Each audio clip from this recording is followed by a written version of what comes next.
No, but it's not, what is it? So our agenda changed. No, Why you try first? no, he's just walking around there and making it. Pretty welcome. Give it a Jesus.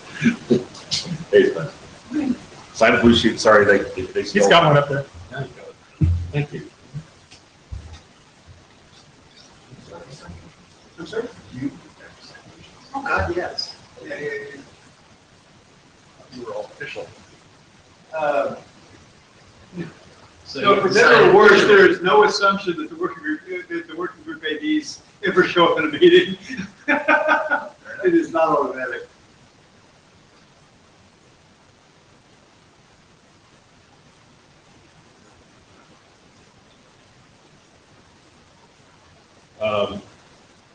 So the only thing I was going to say was that the recharter thing, you have your slides. You're going to be leading that at the end, right? Okay. You're in. So back here, so we'll Yeah. Thank you. back. Can you just change that to? That's why it's up. That's okay.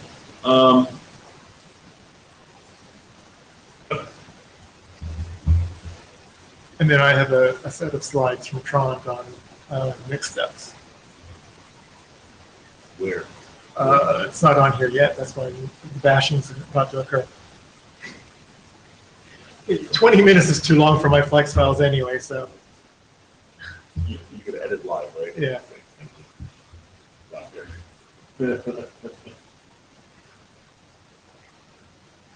Okay, so all week I slept all night. Last night I did not.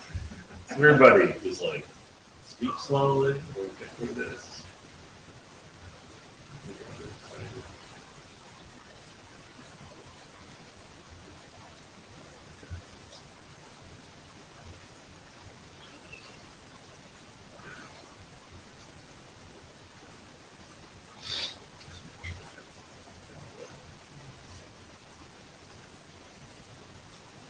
Where to next? Probably not singing.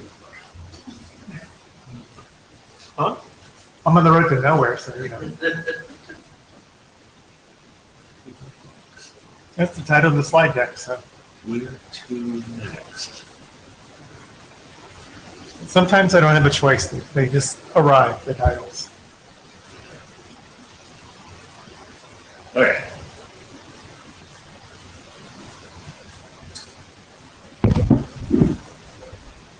Ready? Yeah.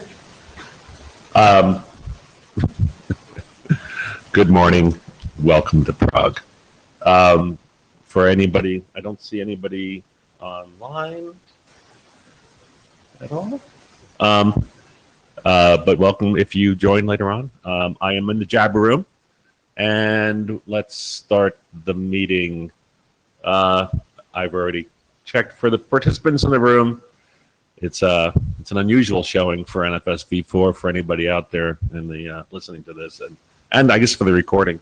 It's a pretty robust showing here in Prague, because this is one of the favorite places for the NFS version 4 group to meet.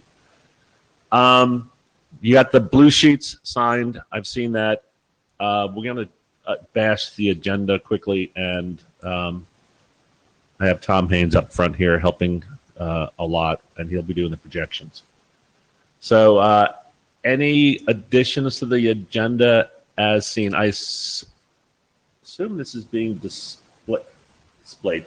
Spencer, tell me I don't have to do anything to display the stuff on. It's just magically all happening, right? The only thing that you have to do is if somebody shows up over there and wants to, as a participant and wants to get a cue, we will scream and say, "Oh, that person voted. You may notice or you may not." Okay. And you push the big red button for them to be able to speak. Wow. So I thought it was a panic button. as long as that room is empty, you're good. I'm okay. Perfect. I'm actually gonna take a picture of this. This is pretty funny. It looks like I'm about to launch the missiles. So So the first time we had this Martin had his finger over the thing. He's like, oh, we're going to close the working group. This is the button for that. And Okay. like the ejection seat. Yeah, it's kind of frightening, actually. I'm going to buy one. Okay, so agenda bashing. Do we have any additions beyond changes we just made? Dave Novak has put together the slides following his email push on the recharge discussion. Tom Haynes has added a where to next set of slides from Trond and him at the end. Is there any other additions, changes?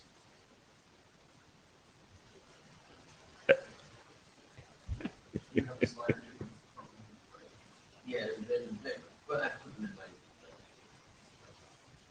I reserved some space. Okay. So then, then the note well. So when you registered, you had to read the note well. It's a new note well. It's been updated. If you're the summary is,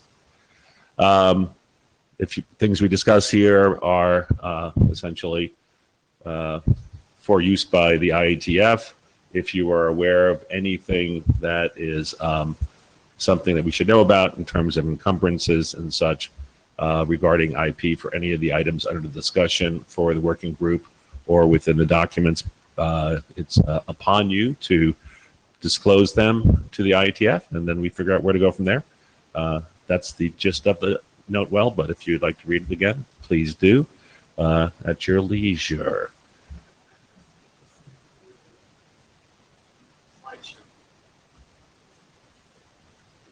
All right, so I get up. Yeah.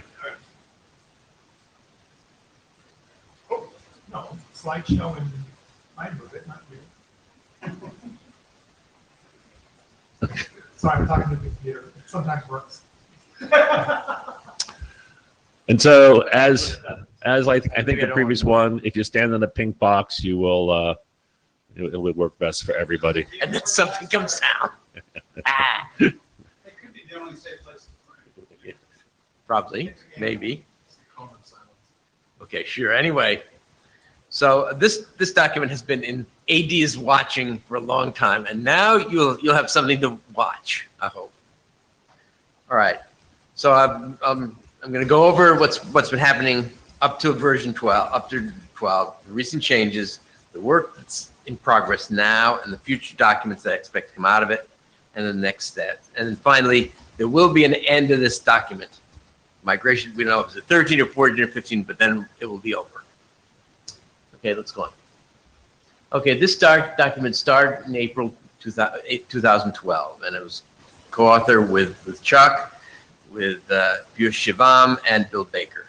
And initially, the focus was on NFSV 4.0, and eventually came out of it. There was a standards track document, which was published as RFC 7931.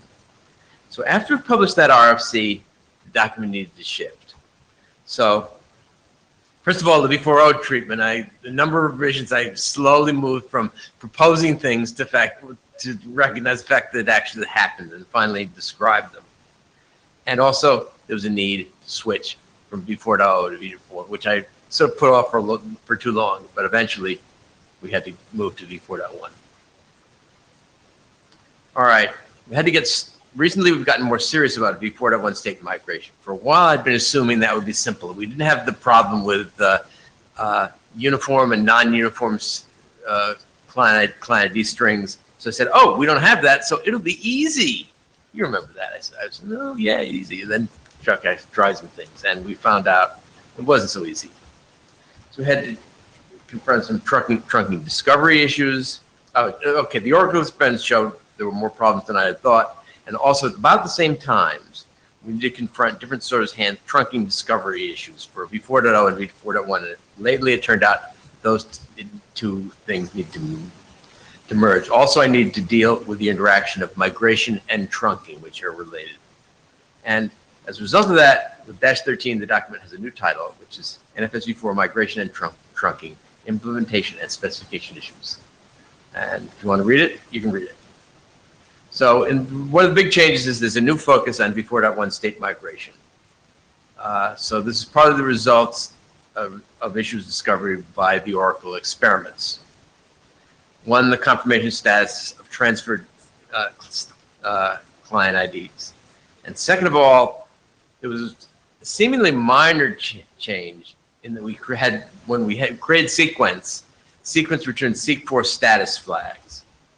And that led to a couple of things. One is you have these status bits to immediately reflect to the client the fact that lock state is lost. And that can be extending to lock state during migration, and that makes things a lot better. And also, least move is not an error. And in V4.0, once you got least move, you had to sort of stop everything to just deal with it. Now it's an indication, and you can deal with that asynchronously. And that's some implications of that. They're dealt with in the document. Also, I started to look more closely at migration in 5661. And I found lots of stuff that said, who the hell wrote this? It turns out it was me, but there were problems, and we need to deal with them. All right. So many of the issues have been ignored. Session migration, which Chuck said, well, what about session migration? I said, oh yeah, okay, what about that? And also the relationship with PNFS and migration, which is also dealt with. All right. So the Oracle experiments show a couple things. One, which I've mentioned before, is about the status of transferred client ID. And it turns out that there's some things in Exchange ID which uses the word must incorrectly, but it seems like they have to change. Otherwise, you can't make this thing work. And also, I had to address the status of the SEEK4 status flags and the implications of least move not being an error. It's now not a, it's now a status indication and not an error. And let's go on. All right. Yeah, next slide. A number of issues were not previously dealt with anywhere. Session migration, which is now there's a framework to allow it. And session migration turns out to be harder than you expect, because when we talk about migrating state, you can say, okay, you can just return delay, or and nothing will change. But here, in case of sessions, you return delay, doesn't matter, because that's an operation. You have to advance the sequence ID associated with the slot, and so that makes that more complicated. So there's just need to be some treatment of that issue. And I had to address that's in JAS 13, the relationship of PNFS and migration. So I figure you have to support migration of an MDS, while leaving migration of the whole file system, including the MDS and data servers, or migration between file systems. You go from a file system that supports PNFS to one that doesn't, and vice versa. And you have to have some text about that in either this document or the ones that come after. All right, let's go on. Now, the big thing is changing handling of trunking. In 4.0, there was initially no means of trunking detection and discovery. And if you read the text of 3530 and SIM's concern of 7530, basically, trunking was not a feature, but a problem, something obnoxious, something that's odious. And basically, there was every effort in 3530 to get out of it. In 7931, there is a means of trunking detection. It's basically a feature, but it's an optional feature. In 4.1, it's essentially, well, it's not the word mandatory, but there is something that is returned. Everyone can rely on it, and it's really a true feature. So in both of those versions, we have to deal with the issue of, well, yes, you can discover trunking, and also whenever you discover trunking relationships, they can change, and you have to make provision in the spec for them changing. So that's part of the work that's going on now, which I'll get to in a minute.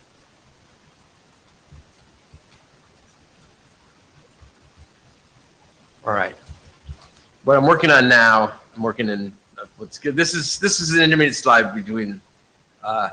When I actually wrote this, I was working on it. Now it's sort of in a future document. But anyway, basically, the big problem in migration in 5661, as I read it, was it says, gee, you can have address A and B to get to a particular file system. And it treats them exactly as it says, oh yeah, these two replicas at address A and address B.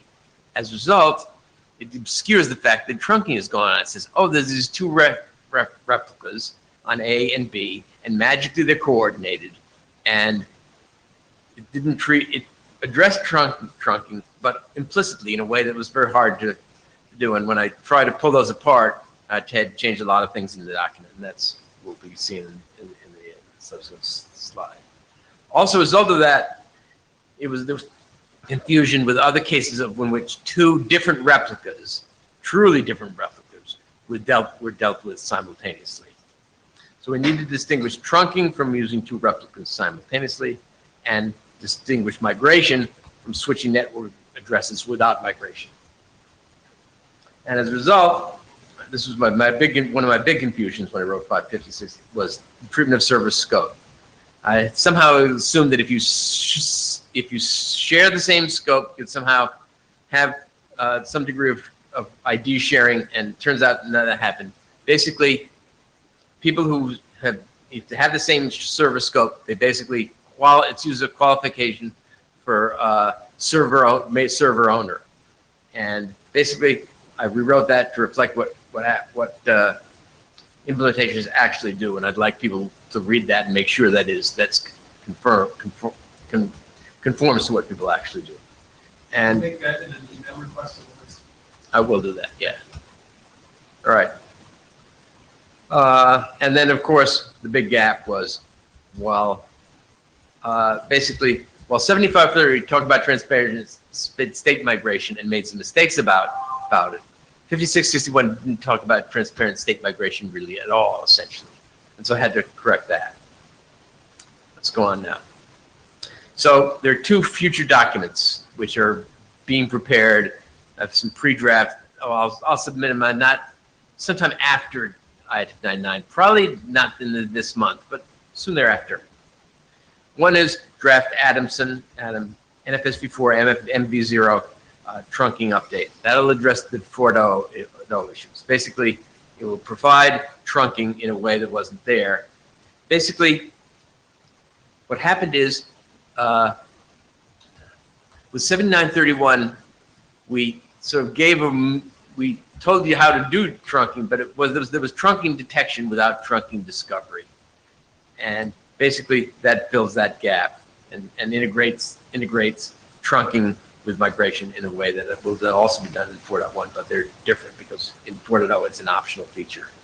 And then I'm working right now on draft Novec NFSV4 MV1 multi-service namespace update, and then I'll address the 4.1 issues. Now, as I said, these IDs I'm not promising a date, but probably, I think mine will next month. I'm assuming Andy's will be about the same thing. And those could be basis for standard track documents in the working group. When Chuck mentioned request to working group, I'll probably, after this meeting, send some email about the fact that, that's something that the working group should consider. All right, now this is actually a slide that was provided by Andy. All right, so he's the lead author, but it's also co-author with Chuck and me, and it parallels the treatment of 4 version 0 of the multi-server namespace update for v4.1. It adds trunking as an FS location attribute feature, as I didn't do in my document. Migration issues were already handled in 75% in RFC 7931, and I think satisfactorily. I hope satisfactorily. And clarifies this document, Andy's document, clarifies the means of trunking detection and discovery. Hey, Dave. Just have a question about Mention your name. Chuck Lever, Oracle. Just have a question about the relationship between 7931 and this document. Now, is this going to update 7931 or is it updating 7530? What's the relationship?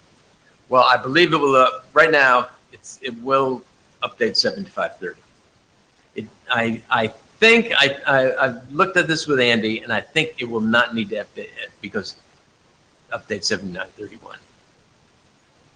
But it probably will reference it, but I don't think it needs to update it.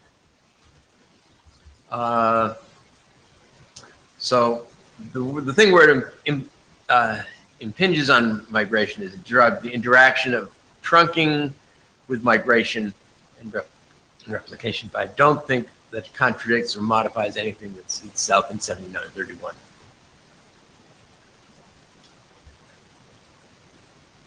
Okay, next slide.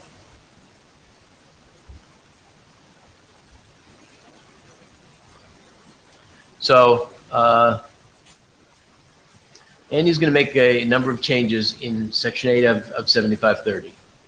So he's going to add trunking detection and discovery, and is going to cover the case of uniform client ID not in use. You can't do trunking detection, but you can use the server host names that DNS provides in the case where DNS provides multiple IP addresses. There's a new section on interaction of trunking, migration, and replication, but that doesn't modify. It adds to it, doesn't modify to what's in 7931. And there's some new security considerations text, which I don't know. Okay. Now, I'm working on this document right now, the update for multi-server namespace, and that also is co-authored with Chuck and with Andy. So. One is the lack of a state migration section in 5661. My fault, but needs to be corrected. We'll have to deal with the possibility of session migration, and we'll deal with the differences in the recovery model due to the C4 status bits, and PNFS and session migration, as I mentioned before, and the mishandling of trunking in RFC 6C1. And this winds up providing for V4.1 trunking discovery as opposed to trunking detection. So I think this is actually in response to a question that Andy, that Chuck said earlier. Okay, basically, Andrew's earlier document on trunking is basically replaced for V4.1 by this document. And for 4.0, it's replaced by the document that Andy's doing. And so Andy's probably going to just let that document expire and be replaced by these two. That document is it's named Client Multipath. Yeah, that's And right. it's currently a personal draft. This is Chuck Lieber, Oracle again. I had a question or a comment about the session migration. I think that's important to document, but I'm not aware of any plans of an implementation by any vendor. So that's kind of a concern that we won't be able to test the completion of the session migration comments that you're going to put in this document. Well, so that's it. I'm planning to put it in. I think it's you important. asked for it. I asked for it. I think it's important, but I'm just raising a concern that we don't have a. There's Spencer Shepler. Hi, Spencer. Hey. Let me actually take care of this with my settings and turn off my network so that we don't get interrupted anymore. Okay. So yeah, I'm just. I think it's important for us to do the work. I just wonder how we're going to verify it. Okay. Well, so I'm just, you need a client. I guess I'm identifying a testing gap. I'm really good at that. A client. I can't commit right now, but that would be. I'd Me be neither. looking to do a server if you did a client. Wait, sorry, you're in the wrong one. I'll get there. Okay. I think my essentially. Where were we at? I don't know where I was. Neither do I. I can't seem to get the one that we were just at. Well. Oh, I'm sorry. Sorry. Well, forget it. I think I said what I had to say. Wow. Whatever it is you're doing is very impressive. I know. Who's up next? You, I Okay. think. What is this Hiding thing? the microphone. I'll give you- Got rid of my slides, and he says, "I'm next." Okay, sure. Go ahead.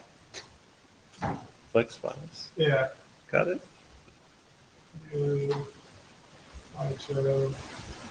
All right. I can. You're gonna hit the little buttons there. Got it. I can do that. Okay.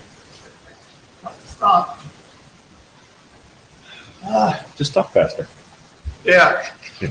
So, The flex file document has been on hiatus for 2 years. We passed it through the working group last call, and yet we had a major review that came in, so we unpassed it. And I've finally taken care of all of the review comments, and the one that's kind of lingering out for me is the FDS state ID conundrum, which is inside the layout type, we present a state ID for V4, but all of the existing implementations are only V3, NFSV4. So the V4 state ID, it should have been an array of state IDs to match the array of file handles, and we can pave over it and say, oh no, we really meant for an anonymous state ID in the loosely coupled and a globally state ID in the tightly coupled, but I fucked up, and I want to really kind of admit that in the paper and say we've got a bug, or it can be a feature. And I was kind of looking. No, you don't admit it's a bug. Yeah, but that's where I want. That's where I want the guidance. He doesn't have to admit anything. You just Yeah. have a story. Your story is the final story, and you Yeah. stick to it. So do we want it? So there is a concern, and do we want to say that we can address this in a future release of the update of the spec? Because the reason it can't be addressed in the current spec is we have 2 implementations that are pretty much shipping, and we would break, if we changed this field, we would break them. So anyone with any thoughts? Dave said we don't call it a bug, so okay. What did we just decide? I don't think you can call it a feature, but we'll figure All out right. the word.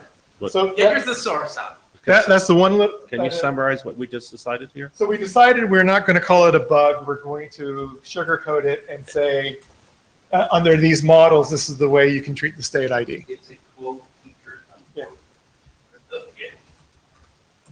Yeah. The other thing that I took care of outside of Dave's review was the loosely coupled security. We had done this saying it'll be secure, and I knew that once it got out of the working group, it was going to be shot down. So we had talked about several different models in one of the prior meetings, and I went with the client and the MDF connect to the main authentication server for the metadata. And the problem then becomes in that with this model, we pass a synthetic UID, GID to the client, and it's supposed to present that to the storage devices. And how do we, in essence, generate these tickets on the fly? Well, we make the MDS also be a KDC for the data path and allow it to give the client a ticket for the session it's got. We still have to fence by modifying the UID and GID. So it's a proposal, it'll work. I actually know of someone who's planning to do this in a product, and well, my company. So no problem with that. Yeah.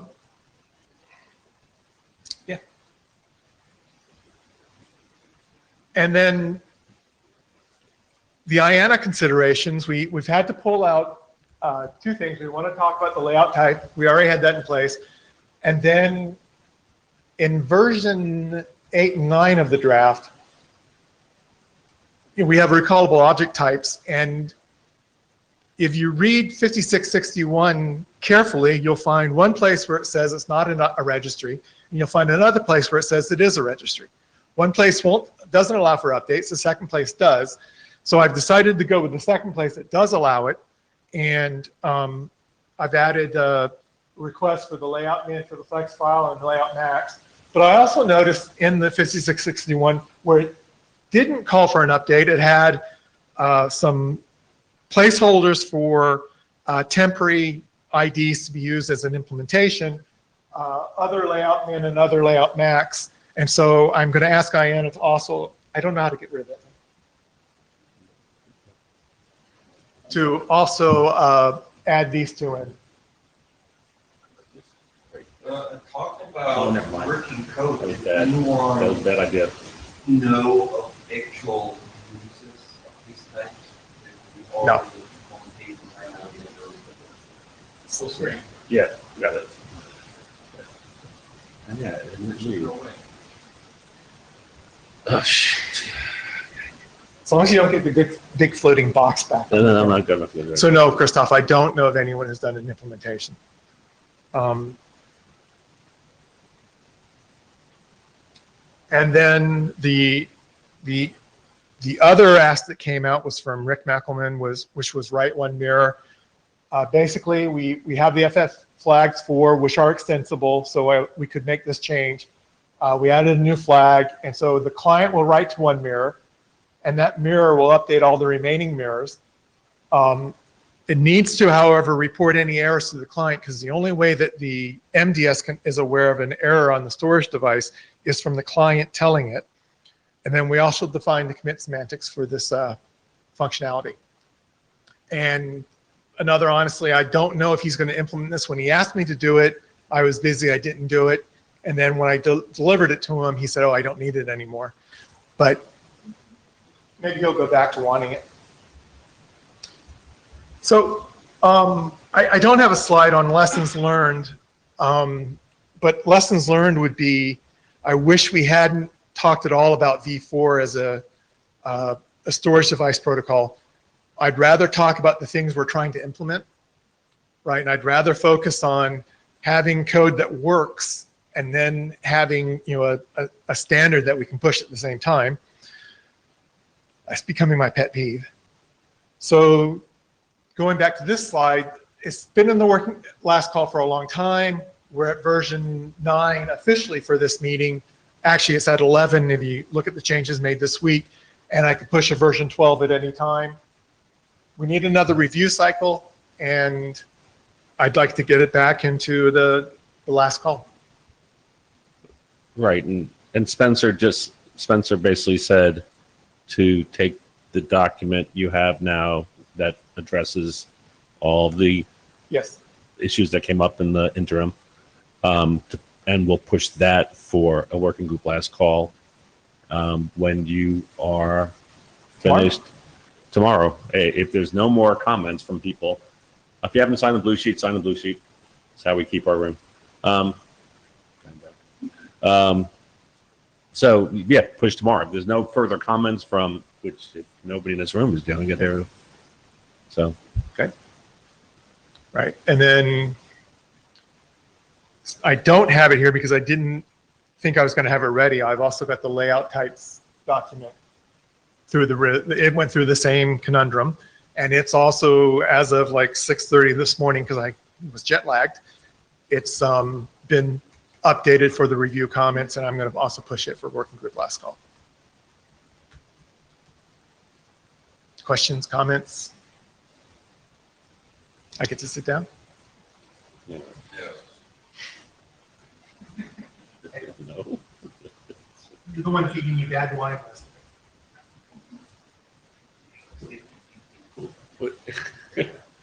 Wait, you went for beer after I got in that taxi. By the way, who dropped me off at the bottom of a long flight of steps. All right, so I think the next person up is Mr. Lieber. Next steps for NFS RDMA. Oh, actually the right one.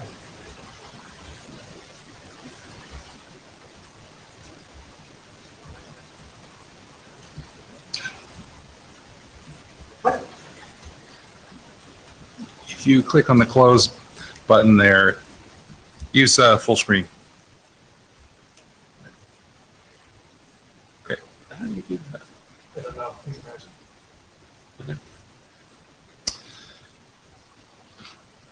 Go ahead, yeah. So I thought I would really quickly review exactly what NFSV4 is, so we're all on the same page. There are so few people in the room that maybe I don't need to do that, so I will go through these very quickly before proceeding with the meat of my presentation. So we know what DMA is. That's a device that is able to access host memory. Remote DMA is when a device transfers data from a host memory to a remote host on the network. The point being that the data movement is offloaded and the CPU is not involved with the movement of individual bytes. So NFSV4 may uses this mechanism to move data payloads of I/O operations, that is read and write. Next slide. So with the latest version of Linux and some rather fast networking gear, I'm seeing these kind of benefits over TCP. 4 times greater throughput over NFS over TCP for large payloads. In fact, I was able to get NFS read to go at line rate as soon as we got big payloads. So it was moving very close to 52 to 56 gigabits a second. I can double the IOPS rate, 8 kilobyte IOPS over TCP, NFS on TCP. And another benefit that we really like is in VM guests, we can see very good performance. Usually with NFS over TCP, there's quite a bit of overhead for doing network operations. But with a virtual RDMA device, virtual HCA in a guest, we get close to bare metal performance. So I think that's important for virtualization environments. Next slide. The downside is the adoption story. And I list some bullet points here. This is full disclosure. You laugh, but it's full disclosure. I'm listing some bullet points on this slide that itemize some of the reasons why NFSV4 RDMA hasn't been well adopted so far. One of the most important reasons is that you got to have up to recently, you had to have an IB card in your machine to do it. These days, we're getting converged Ethernet implementations of RDMA, and especially a software version of this where you don't have to have specialized hardware at all. You can do it with a standard Ethernet NIC.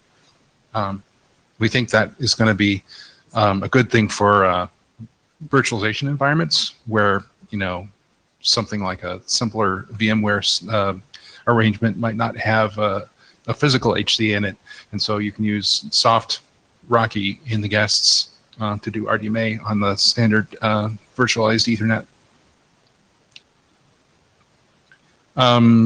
Brian actually mentioned to me the second bullet, which is that up till recently, our storage devices in our networks were not really fast enough to really show the benefits of RDMA, and so a lot of people said, well, it's no faster than TCP, and it's like, okay, well, nowadays, back when we're talking about 10 gigabit InfiniBand, that's probably true, but now that we're talking like 56 and 100 gigabit InfiniBand and Ethernet, and these fast storage devices, it's very clear that there is a benefit to offloading data movement. And then I should mention that the code that is in front of people right now in Linux distributions for Linux is fallow. It wasn't developed for quite a span of time between about 2010 and 2014, and that's the code that's in the most widely deployed enterprise Linux distribution, and so people can't use it because the server doesn't work. The NFS over RDMA capability does not work in RHEL 6, and the client has some operational problems. It hangs and crashes. So the one in RHEL 7 is actually pretty good, but the one in RHEL 6, which is a common one, is not. And so that's why people have not widely adopted it. Next slide, please. And then I just thought I would mention other storage protocols that have adopted RDMA as a transport mechanism, just to show that we're not an outlier here. We're not doing something crazy. It's something a lot of people are doing. Next slide. So just to give more context to our discussion later, I thought I'd mention what's been going on recently. Next slide. About 2 weeks ago, we got RFCs 81, 66, and 67. Those obsolete RFCs 56, 66, and 67. They're minty fresh, as it says. In option 56, 66, but 81, 67. Oh, right. Sorry. 8167 is a new thing. Right. The number wrong. It was numbered wrong. Anyway, 8167 allows us to do NFSV 4.1 on RDMA transports because we didn't have the capability of doing bidirectional, that is callbacks on the same connection with RDMA. And now we do with this RFC. It explains exactly how to do it, and we have implementations of it. The next thing that I'm working on right now is 5667 BIS that will update the NFS upper layer binding, which will that will make the cycle complete. Next slide. So this is the entire list of personal IDs that are outstanding, I guess, as of 2 weeks ago for this working group, and they're all in some way related to RDMA, interestingly.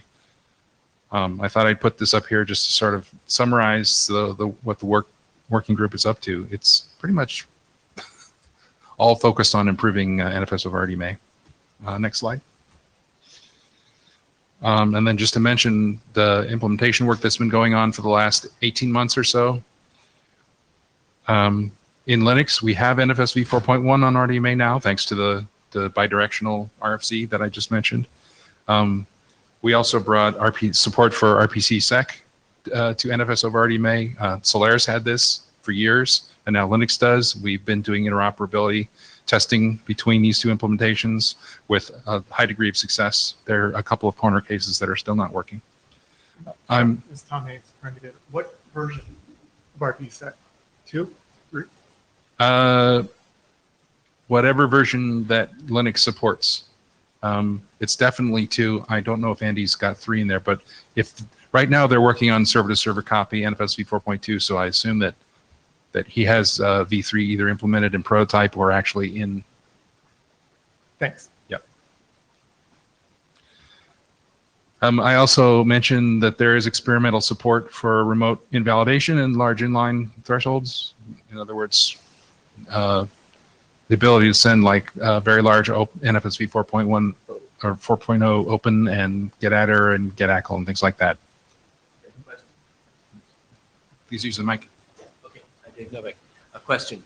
So that's in upstream Linux. So RHEL 7, does that have, what's in RHEL 7? There's use RHEL 7 as a client to test the prototype circuit.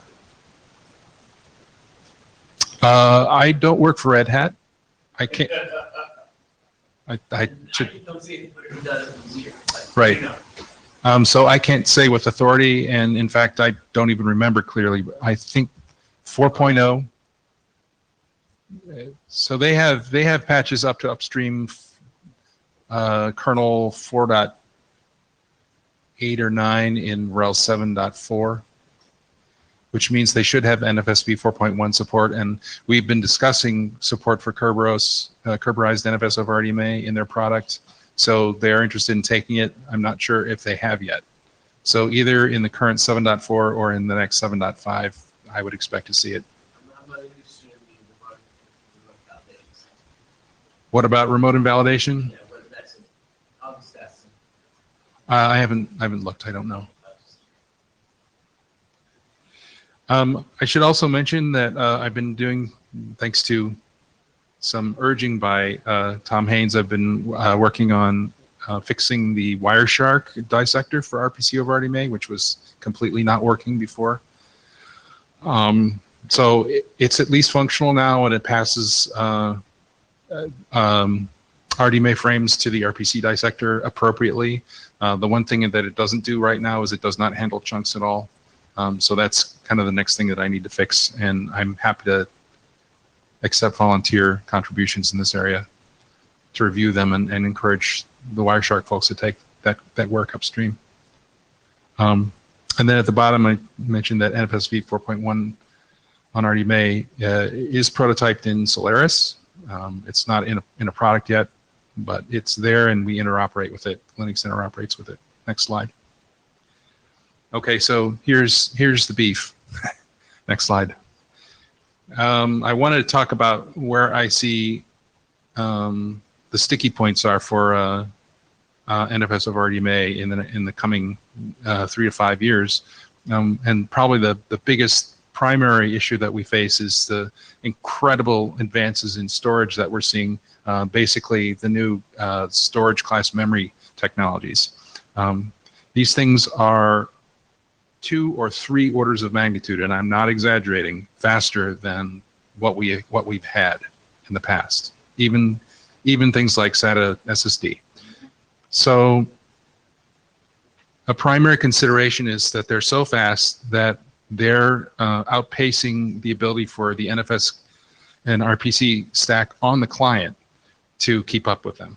In other words, the latency of going through that stack is like on the order of 25 to 30 microseconds, and the latency of the storage technology is on the order of 2 or 3, and the latency of the network fabric is 2 or 3 microseconds. Next slide. Another benefit is that we have memory semantics. We don't have to do an I/O. There's no context switch. There's no interrupt on the server. In fact, the server doesn't even have to maintain a page cache, a separate copy of the data that is used for programs to access. It can access the data directly in this type of storage. So that gives an opportunity for the clients to RDMA directly from the server's memory. And I think that's a place where we need to go, and that's something we should enable in the protocol.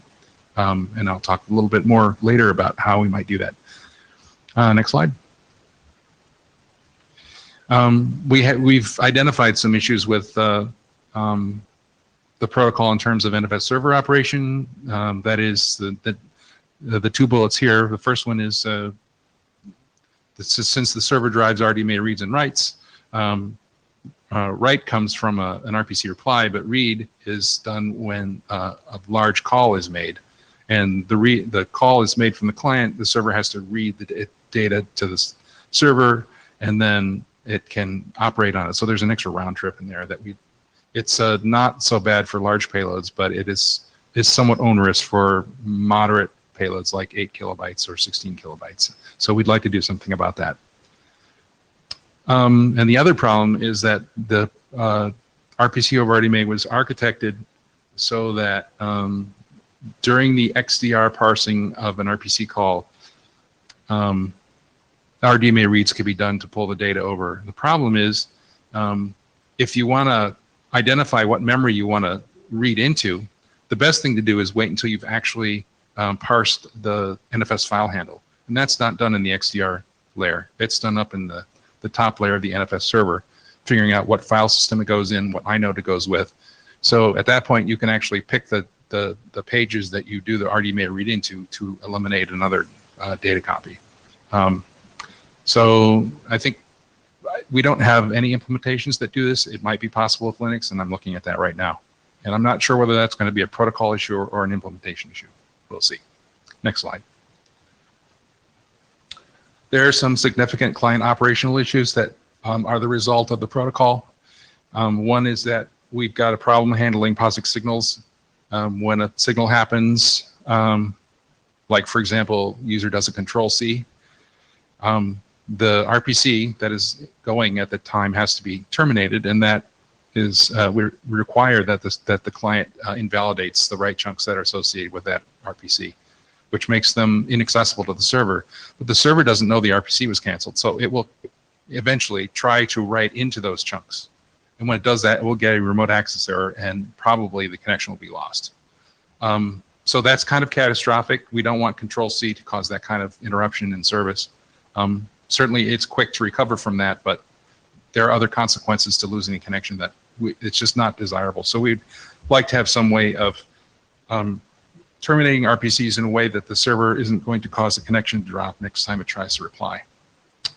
Then the other bullet here is we have a number of corner cases with how the credit management mechanism works. Basically, it works fine, but there are certain cases that will cause a credit overrun. The one that we've been discussing in the working group recently was detecting server crashes or network partitions when the credit count is full, and if the client sends another operation, it has to send a send work request. It can't do a write because write is not acknowledged, and the send will time out immediately if it can't get through the server. So the client wants to do a send. The problem is sends are flow controlled, and so if it overflows the credit count, it's going to cause a connection loss, and that's another case where we just don't want to force a connection loss if we don't have to. Right now, our implementations, when we retransmit RPCs at the upper layer, we actually drop the connection because that we can't account for credits on both ends when we retransmit an RPC. And then there's the case where we want to start sending unidirectional messages. That is, our credit accounting works, it's sort of layered on top of RPC call and reply, so it requires an antiphonal communication between client and server.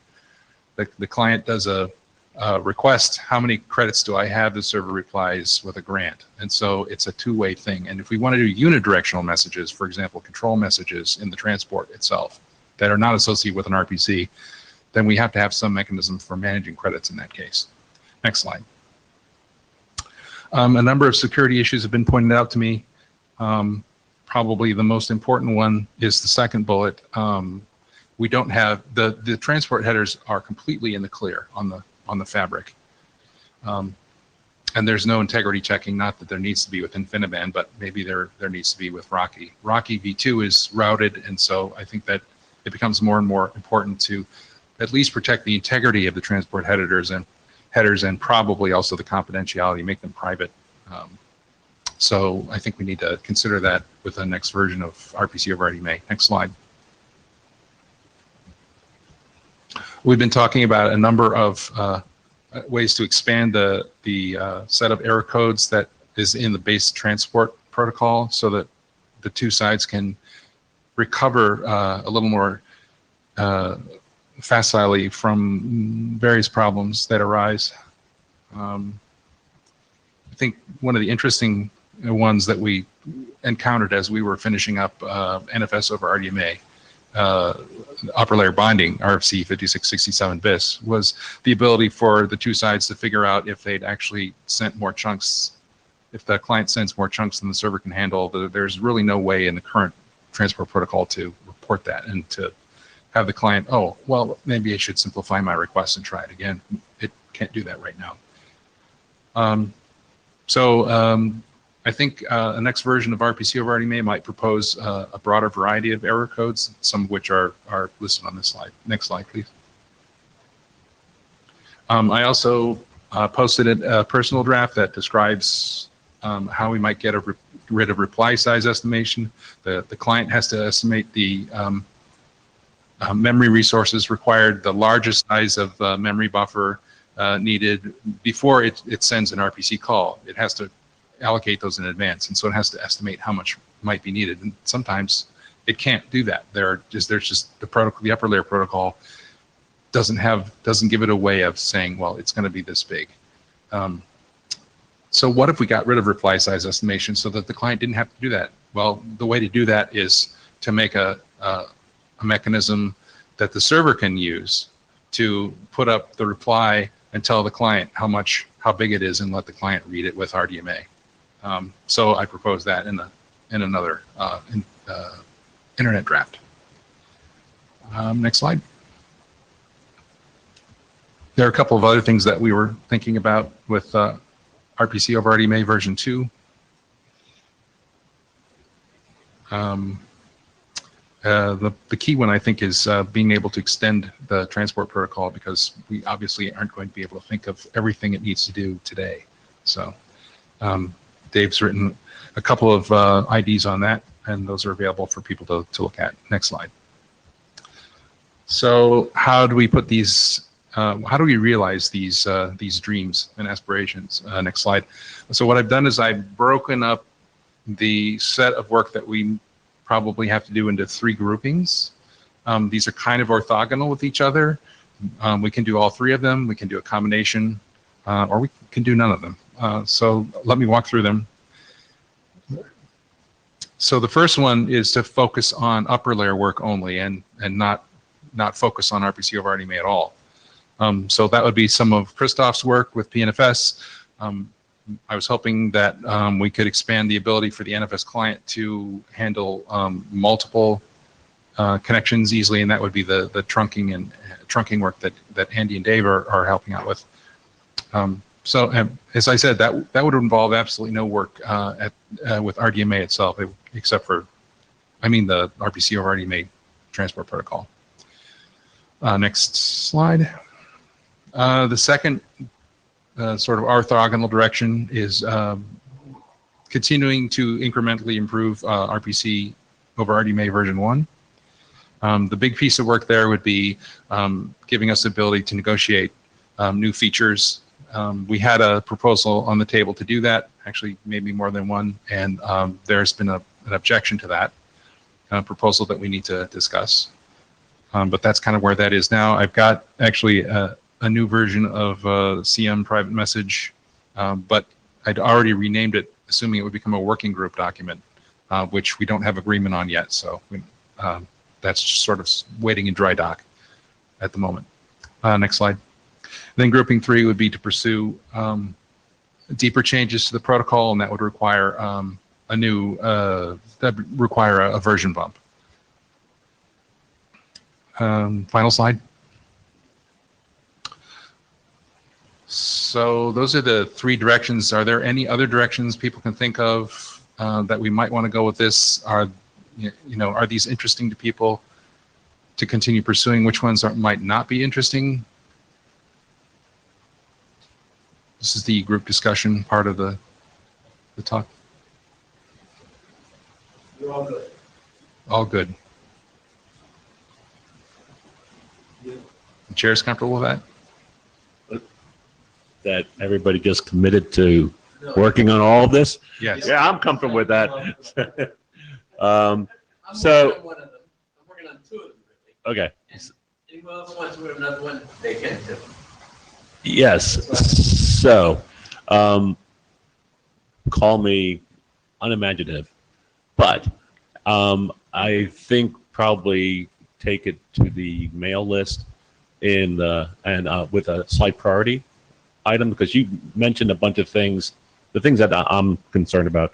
You mentioned a bunch of things for a possible future work for RDMA, and things that are things that would require work, or at least collaboration, I would think, for moving forward. So if you prioritize them and give them a list and say, hey, these are the things that are of interest for the future, that would help me on the mail list. That's all. Does that sound good to you? So I can actually be a little more collaborative about my own feeling of what the priorities are. Oh, that's. Oh, no. Yeah, send them in your priority list, and then as to what you think we should be doing, and feel out the mail list and stuff, and see what else see who's takes bites and who doesn't bite, and we'll work from there.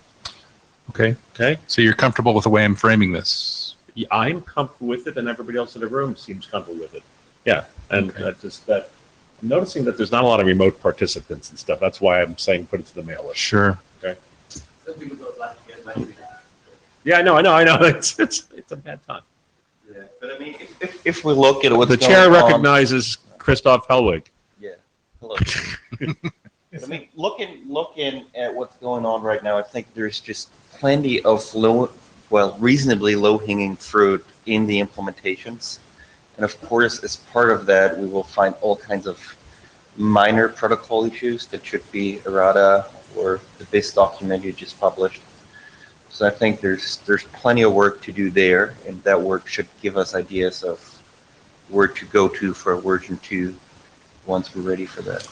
So sounds like you're interested in focusing on the group 1 work and implementation improvements, which I didn't mention. I should have mentioned So, that. I mean, I think the point is a new version of the protocol isn't suddenly going to fix all that low-hanging fruit we have anyway. So to me, it makes sense to prioritize on that and record the lessons learned, maybe do drafts of version 2 for now without too much focus on implementing and shifting it until everything else is sorted out. That would be my approach, but I'm not driving this, so I'm not the one to decide. Right. I'm not looking for a decision today, but I am looking for feedback. So thank you for that.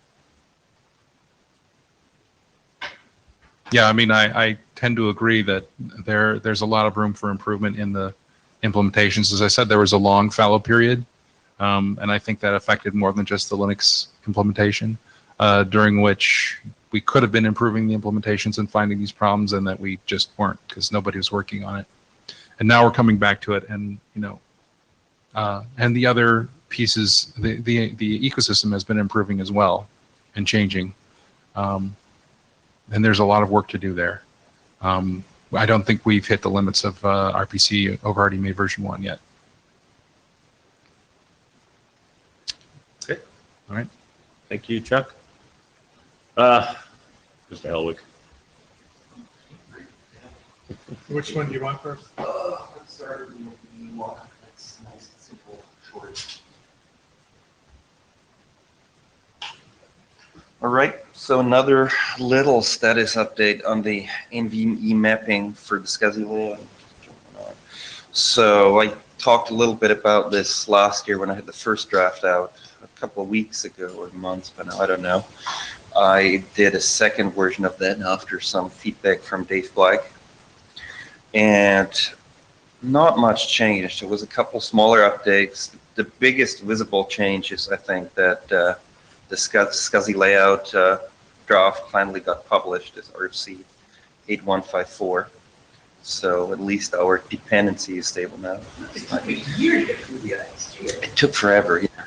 And just the little background slide, I guess everyone's already seen this. So the point is that until a short time ago, if you were talking about remote shared storage, it was basically some flavor of SCSI, fiber channel, iSCSI. Some people did shared SAS arrays, whatever. And the new kid on the block, NVMe, which was designed initially as purely an interface for PCIe attached flash, has been growing, and all the usual SCSI people are involved now.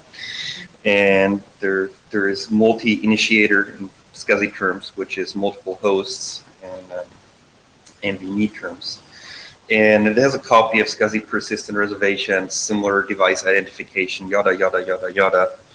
And the thing that kind of makes it interesting is what happened last year, that we finally got NVMe over fabrics specified, which transfers NVMe commands over, well, network in the broadest sense, transports. So it came out with an RDMA transport. There's a fiber channel transport going on, and the fiber channel committee, which is supposed to be done really soon, and now work on the TCP transports going on, sort of an iSCSI replacement. So people are eager to see something like the SCSI layout for NVMe, and as the author of the SCSI layout and one of the people active on NVMe, people asked me if that was possible, so I came up with that draft. And I've already seen it pitched at Silicon Valley startup slide decks to their investors already, so there must be some interest. And as I said before, actually, is all the two features from SCSI that we really need in the SCSI layout, which is persistent reservations and a good way of device identifications, are just as possible in NVMe. And fortunately or not fortunately for us, depending on how you want to see it, there is a document published that's called the NVMe Express SCSI Translation Reference that even details these mappings. The problem is that document is pretty bad quality and out of date. And yeah, so that is actually the major stumbling block with my draft is, do I want to rely on that specification, which should be doing all the work, but is not really up to the quality of what you would expect from an IETF specification or T10, T13. And I think. Yeah, and the other kind of major issue that came up, and Dave brought it up last time, the other Dave brought it up this time, is should this really be an informal draft as it is right now, or should it move to standards track and maybe eventually working group document? And now it's 2 Daves against 1 Christoph, so I thought I'd get away with informal. So I think I'm finally convinced to move it over to standards track and propose it to the working group, which will also get me out of the work of replacing all the RFC 2119 words, which would be annoying. And then the next major issue is what are we going to do with the SCSI translation reference? Currently, NVMe is starting up again to do updates on that. So I could bring my feedback in there, or I could take bits of it to here. David, Black with a few perspectives from NVMe. Okay, one really important thing that sounds like a nit. For NVMe reservations, reference 1.3 and require that, not anything earlier, as there are some unfortunate but very important bug fixes in 1.3. It turns out that reservations as specified prior to 1.3 don't actually work the way you want them to, although it is quite possible that this layout doesn't depend on the things that were broken. So That was actually one of the other updates that I forgot to mention. So in addition to updating to the published SCSI layout RFC, it updated the NVMe reference from 1.2.1 to 1.3. now, I wish I had a magic wand, which would get me 2 full-time standards engineers to go fix the SCSI translation spec. Unfortunately, I don't know where to find the nearest outlet of Ollivanders. So that was a joking version of an unfortunately serious recommendation, which is, I think you need to spec what you need directly against NVMe 1.3. The updates that are being done to the translation doc are being done selectively to solve a very specific problem, which is that independent of how long the SCSI IO command survives, SCSI enclosure services will be with us until the next ice age. And therefore, that has to have an accurate translation, and that's pretty much all they're working on. And I mean, the actual SCSI IO commands aren't the problem. They're easy. It's the persistent reservations and device. Right. And what I'm saying is, and actually, so as I said, independent of all the rest of SCSI enclosure services will be with us to the next ice age, and that's the thing that they're working on nailing down the translation for. Yeah, I mean, And BP's grinning; he knows this. Yeah. I was more thinking of, if they open up that document anyway, I'll just get the persistent reservation fixes in. You could do that, but as I said, it's still not going to be a real good spec. And I think that the best bet is to reference exactly what's needed straight out of the base spec. Version 1.3 is a minimum. Yeah. Well, we'll see. I think my plan for now will be to propose this as standards track and move it to the working group if no one complains, with just minor review changes from Dave Novik for now, and then see if I have to go down and remove the STNL reference and redo it, or if we can get that up to a reasonable-ish enough shape and sit it out or find someone else to do it. My gut reaction is that I would be willing to bet that you can, if nothing else, with the threat of guilt in public, motivate Fred Knight and myself to help you get the reservation text spec'd against 1.3 correctly, and just bypass SNTL for that. And that only leaves you the identification stuff, which is not bad. And the device identification actually brings up another issue. Wouldn't quite call it a problem yet. So for software-defined storage controllers, we want the UUID device identification, which in one form or another SCSI and NVMe now have, but it's not in the SCSI NVMe translation, and it's not in the original SCSI layout either. So at the very least, that's one more. At the very least, David, again, one more reason to go straight to the NVMe and straight to the NVMe spec and just reference the base doc for how it works. That's part one, but my real problem is that due to publishing constraints, the original SCSI layout doesn't have the SCSI UUID device identification type. And I'm not Oh, we can sure. update that one. If this doc goes standards track, the fastest thing to do is just put in a small section that updates the SCSI layout to allow that ID. That's an easy process problem. Okay. So I'll add that to the to-do list. Okay, so I guess standards track it is, and unless someone complains on the mailing list, I'll propose it as a working group document. Yes, thank you. Okay. Okay, the next fun layout.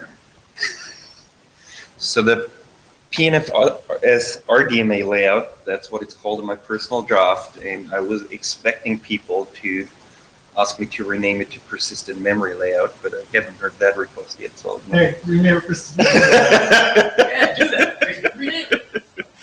I can notice the cue when it's given to me. Dave Novik, rename it.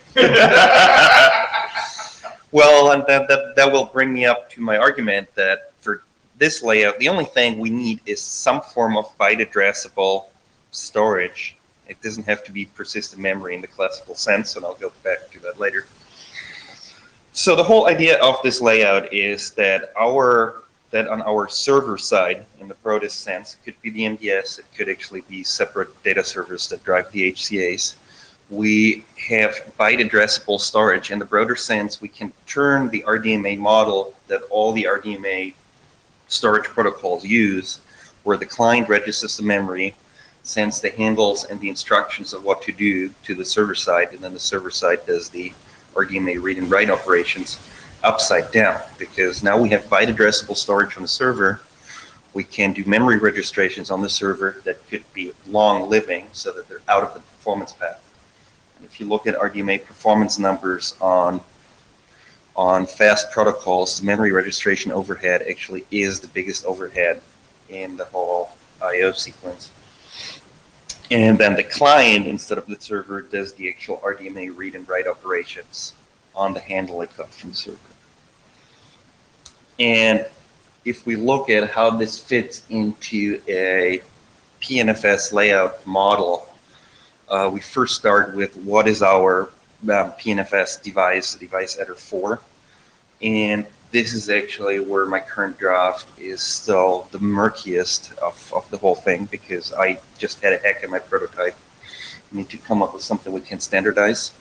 So the idea is that our device refers to a domain that is basically the domain for the memory registrations. So in RDMA terms, it should map to a protection domain and a way to address the protection domain.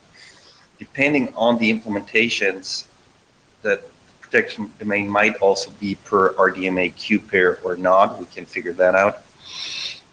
So our device needs to tell a way to reach a remote system that it can create one or more queue pairs that go to a specific protection domain. And this is a bit of an open issue, so we could reuse NFS RDMA connections in one form or another, as in operate over connections used for NFS over RDMA, use connections that are created the same way as NFS RDMA connections, but not actually used for plain NFS I/O, or we could use a separate connection management protocol where we just do an RDMA CM handshake, which is what I'm doing right now, but which has the caveat that we need to have some shared identity between the NFS connections and our new side channel connection. So we need to probably establish the client identity, preferably in a secure way. Okay. And now from the hard part, we go to the nice part, which is 90% copy and paste from the block and SCSI layouts. So the layouts need to give the client the information. So it needs to, like all the layouts, it needs to reference a device that we just talked about, which would sort of imply the queue pairs, that we could do finer grade selection on that, possibly. Then our memory registration handle, RKey, and InfiniBand terms, STAG, and iWarp terms. Then, because we don't really want to repeat the mistakes of early ISER, we also want an offset into the memory registration instead of assuming it's always 0. The file relative offset in the layout and the lengths of the layout, which is the last two are things that are in every layout anyway. The one thing I want to keep from the SCSI and block layouts is the possibility of client-side copy and write processing. So for a given range in a file mapped by layout, I want to be able to have separate destinations for reads and for writes. So if you have a copy and write file, your reads go to the existing data, but all your writes need to be redirected to a different place, which is also very, very useful for atomic file updates. The way the block and SCSI layouts have been doing it, and it's great to have Dave in the room because he might remember why, is that they introduced this concept of extents, which are basically sub-layouts inside a layout, so that you can have overlapping ones for reads and for writes. Yeah, you want to, the answer is that this was originally designed to allow clients to get involved in snapshots so that you could do the redirect on write at the client rather than at the server. That was the original rationale once upon a time. No, this functionality I really want to keep for the layout, but to me, it seems like we could do this in a simpler way by just having a memory registration plus offset separately for reads and writes in the main layout instead of having another data structure that basically duplicates the way layouts are used.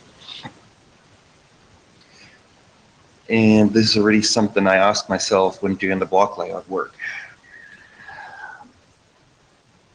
This is David. Certainly open to a discussion about how to simplify data structure. Yeah, so that's the other sort of open question. And now the next interesting thing when talking about persistent memory of sorts is how do we flush caches? How do we flush posted writes if we're going over PCIe? So RDMA write operation, just to look at one of the two prototypes I do, where I go to bar on a PCIe device, it's all posted writes and we need to flush them. But it would be pretty similar if you have, say, a battery back DRAM on the main memory bus. If that's a cached mapping, we might have to flush caches as well. So there's interesting cache flushing requirements depending on what your actual byte addressable storage is in the back end. And for some other interconnects, like non-cached mappings on the memory bus or upcoming cache coherent interfaces, there's about 15 to choose from right now. None of them has more than 3 vendors supporting them.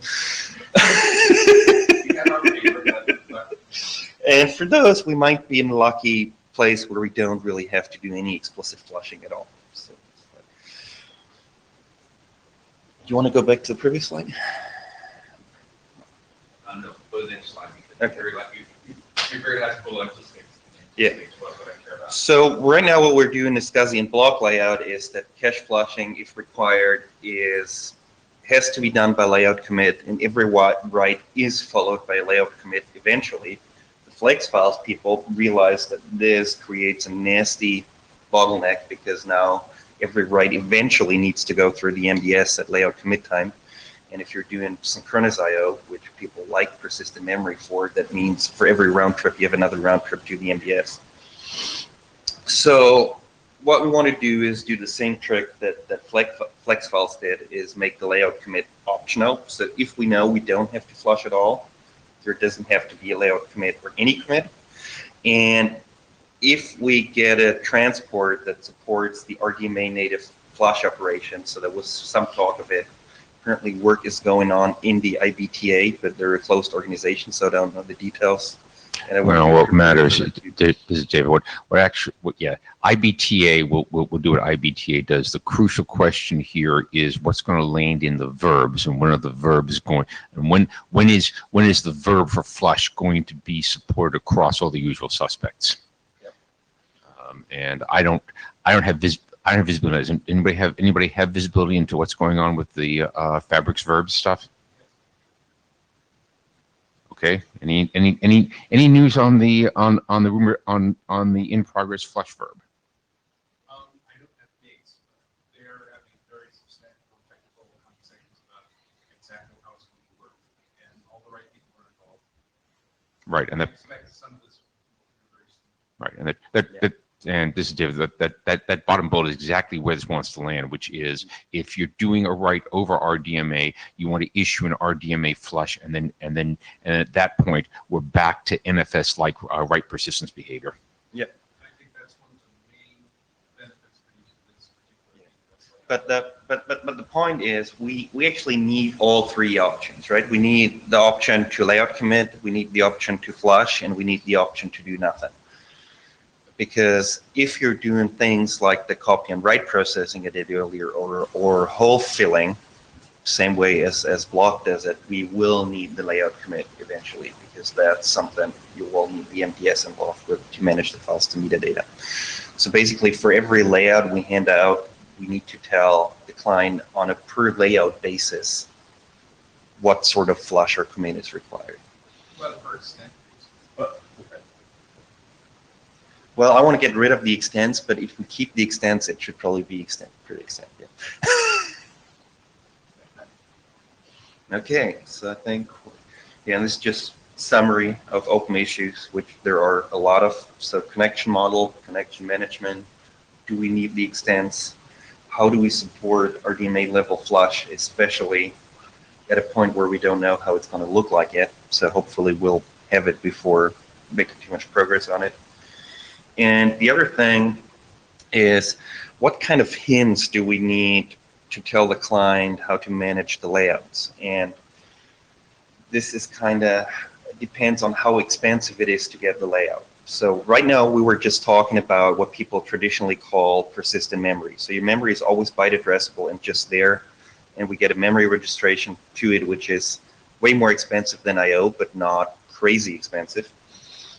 Now think of a byte addressable device that is not really the storage device. So think NVMe controller memory buffer.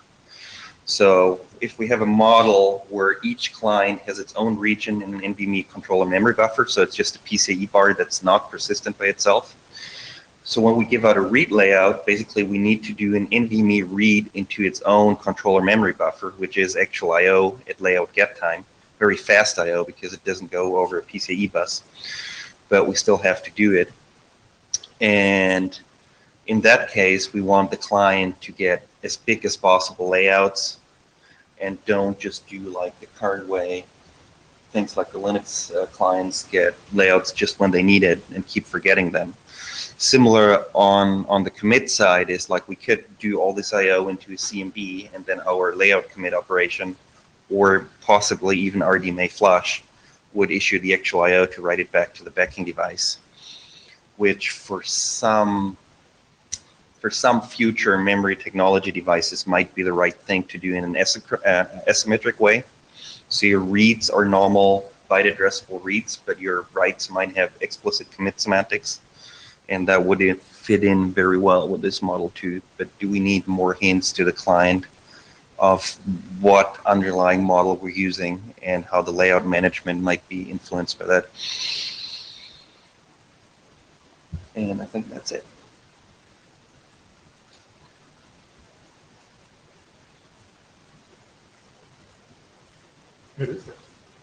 Thank you. Sorry. Trying to think of something else to say. Thank you. And okay, you're taking some of this to writing into the mail alias, right? That's the Yeah, we're next actually steps. having lively discussions on Yeah. the interesting parts. Yeah. You know, just for helping people on the mail list at these meetings, we're having a discussion. If you kind of summarize on the mail list, okay, here we are. These are the next steps after we leave this meeting over the next week. I think that would be very helpful as a kind of sync points for the people who are in attendance. That's all. Okay. Done? Okay. Thank you very much. How much time we have? Are we going to 11:30 or 11:45? Well, 12, right. Why? if we're short on time. Oh, let fine. Dave I go. forgot. You know, I'm working on a different thing. Yes. Well, I guess. Okay. Yeah. You're up, right? Yeah. Okay.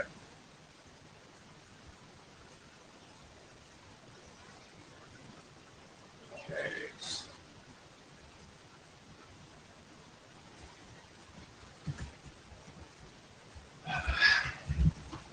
Actually, according to the rules of authorship, Trondheim should be first since he did most of the content. I'll fix that on an edit. So what this talk is about are a set of different ideas that we've been banishing around of what we want to see happen. So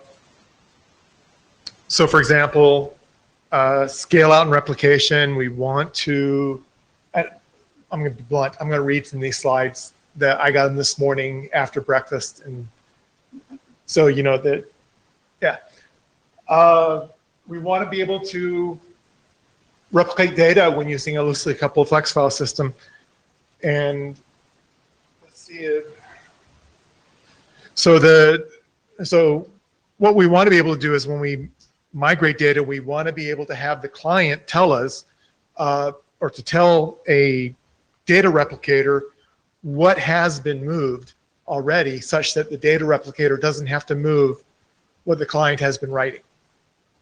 Right, so right now when we have the data replicator, it has to do the entire file, but the client's already moving some of that, or is effectively touching it anyway, dirtying those bits. And if it could send out these parts of the files have changed, we don't have to copy that part. Right.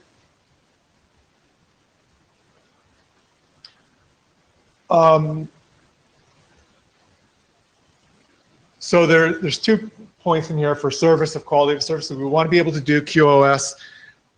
We want to have add features to allow the MDS to communicate to the client that there are some resource limits. And the big important thing is that we want to be able to change it without recalling layouts. Layout recall is very expensive for us. It's got to be expensive for other people too. And we have a list of pie in the sky. Here's what we want to limit.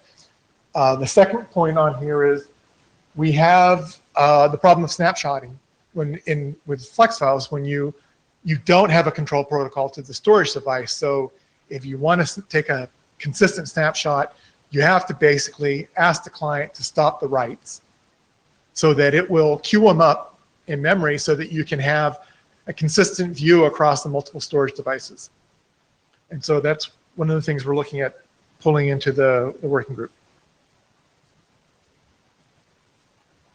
Just stop me whenever. I can make up lies when I have to. So how is this specific to flex files? It seems like this could apply to all of them. It could. I mean, it's just the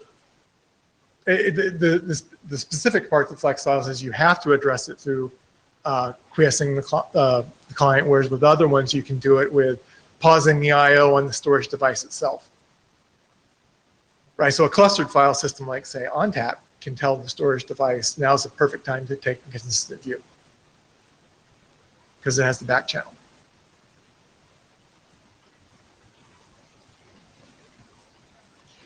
So,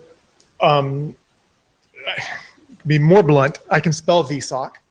That's about the extent of what I know about it. So, but what Tron wants to be able to do is he wants to be able to take an architecture where we have the VMs sitting on top of host proxy, which are sitting on top of NFS storage.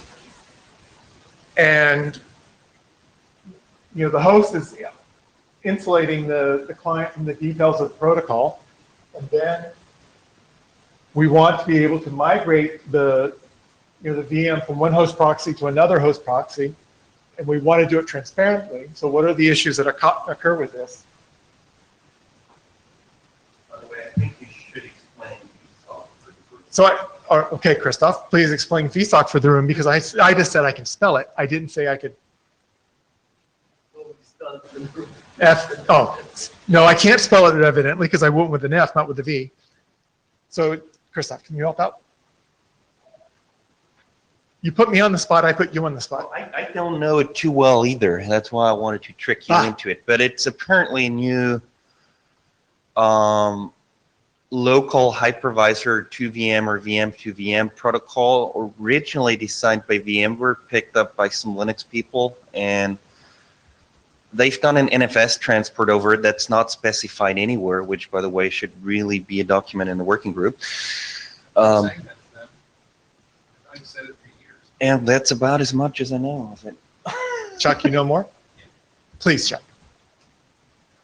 So the VSOC idea is, they find the amount of network configuration required for a guest to be onerous. And so they want to give guests a permanent VSOC address of 3 and the hypervisor a permanent VSOC address of 1 or 2, I think it is. So that when you bring up a guest, you actually don't have to include a network device. You don't have to include any kind of IP configuration. VSOC just works. Okay. So then NFS is not the only upper layer application protocol that they're talking about putting on VSOC, but they would like the guest to be able to mount NFS storage using a VSOC address. I guess the clients would see storage that is particular to them. It wouldn't be shared storage. Their initial modeling was that the NFS, the physical durable storage would be on the host that hosts the guests. And then I asked them, how's live migration going to work? And then the story changed, because obviously as soon as you move that VM to another host, it's going to see different file handles. The lock and open state's going to be gone. All sorts of problems. So now what we're talking about is the diagram which you see in front of you, which is host proxy. So on the host, it wouldn't provide the actual storage. It would provide an NFS gateway service, and that would point at the actual storage somewhere else. So when a guest is live migrated to another host, that host proxy would be aware of where the storage for that guest resides, and it would allow a transparent transition to the guest's storage. That was Chuck Lieber. And this is David Black. Are the folks working on this talking to the people who are trying to, and mostly succeeding in backpatching persistent storage into containers? Because they need to be. No, I'm sorry. I'm saying I don't know. I'm not Okay. saying no. All right. So real strong message to anybody working on this.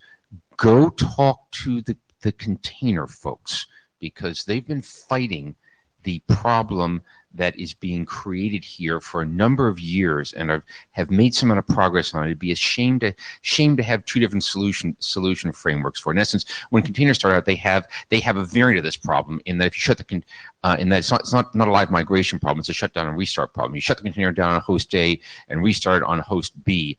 All of its resources all of its OS resources are reinitialized, which means no persistent storage, and that sucks if you're trying to actually do something useful. They're a long way towards solving it. A lot of stuff is working.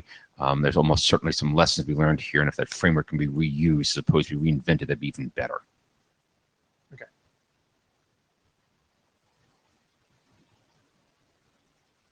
Oh, imagine that. So, Well, loud mumble individual processes. David Black again. Strong recommendation of individual processes is, if you think you want to migrate it, put it in a container and solve the problem for containers. And for containers, see previous comment. An awful lot of progress has been made on persistent storage for containers and having it survive when a container moves hosts.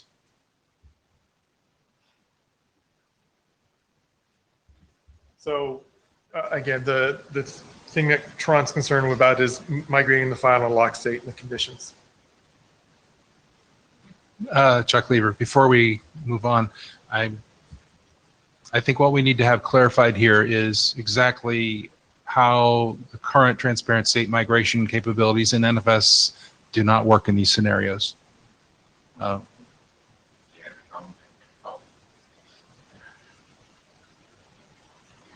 David Black, and how much of that the container drivers for NFS have already attacked. So what I'd like to be clear about these is, this is the extent of the work. It's the slides, right? No. So we're proposing we want to adopt these as a working group items to go do. We're not stating that they're work we're actually doing. Okay, so what I'm saying is, I think these are important questions to bring up and discuss in the NFS working group.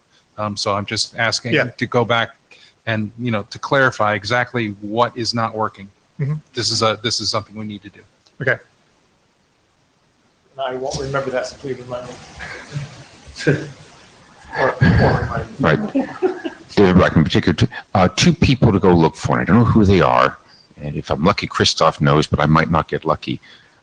Need to find the people who believe they own the NFS drivers for Docker Volume and Kubernetes, because quite likely there's some useful code in those.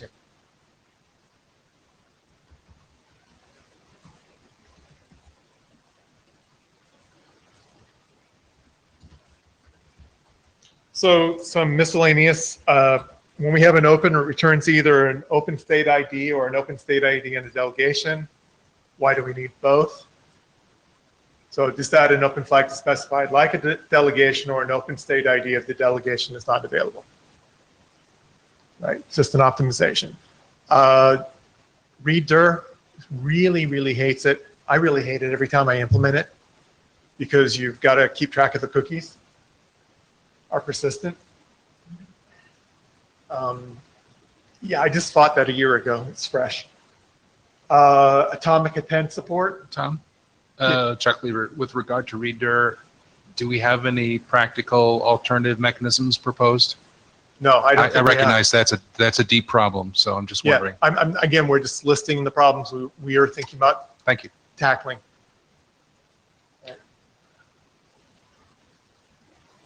Okay.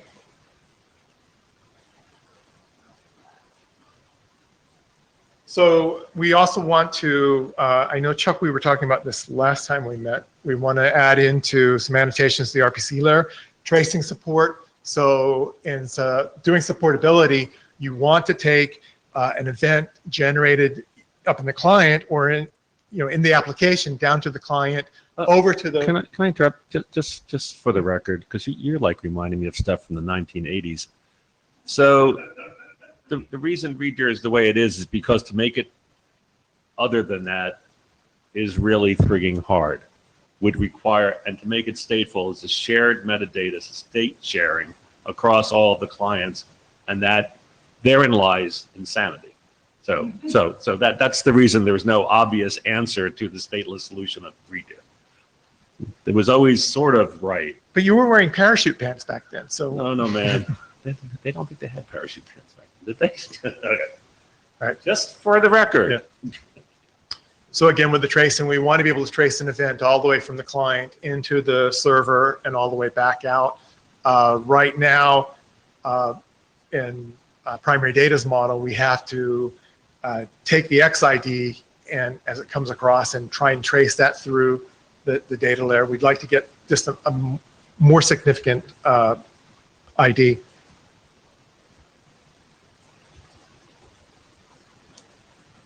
Chuck, you wanted to comment on it? Look on his face. Well, you haven't gotten to the second sub-bullet yet, but All right. let me ask questions about tracing. What kind of tracing annotation do you need that you can't do with an NFSV4 compound tag? No, you could do it, but you also might want to use a compound tag for something else. And then some people don't like compound tags. Yeah, I know one or two of those. Yeah. So the reason why, so actually the reason why the compound tags aren't appropriate for this is that compound tags are not fixed in length, right? So if you want to optimize, for example, reader response, you have an issue. So if you add if you add in a new field for the trace, it's at a fixed size and allows you to read the buffer in consistently, quickly. Okay. Do you guys happen to have any writing about this, an ID in the works or anything like that? No, no ideas for any of this. This is, we're talking about future work, and this is the next subject, with the Right. Schroeder update. Yeah, the conversations we've had before suggested that you have a format of the tracing information that already in mind, and I'm just wondering if it'd be appropriate, 64-bit ID. right, appropriate or possible to write a 5-page ID that describes this. It won't be that large. Yeah, it'd be, yeah. Okay, I'd like to see that. I would too. I'll commit to trying to do it. Thank you. Okay, and now I'll wait politely for you to get through the second bullet. We all read it. Go ahead. So what's wrong with the upper layer binding work that we've been doing? I mean, that seems to do exactly what you're talking about here. I'm reading this for the second time. Okay. No, I was very upfront about the slides, right? I told you I got them this morning after breakfast. The upper layer bindings do exactly that. Okay. They point to what is the bulk data that doesn't need to be touched by the host. So let's point that out to the other author of the slides. And All right. Right, except they're written for match to RDBA. Maybe you can. So this is where I think your generic ULB work should go. Is this kind of thing for generic, for RDMA and non-RDMA. Well, there's a useful part of the ULB for all transports, and that's exactly right there in that second bullet, I think.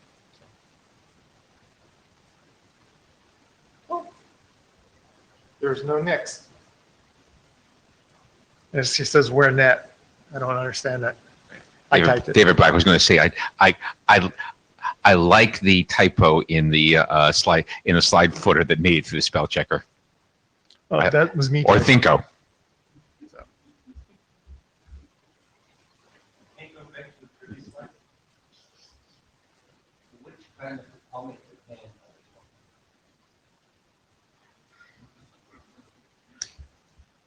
I don't know. Which type do you want to talk about?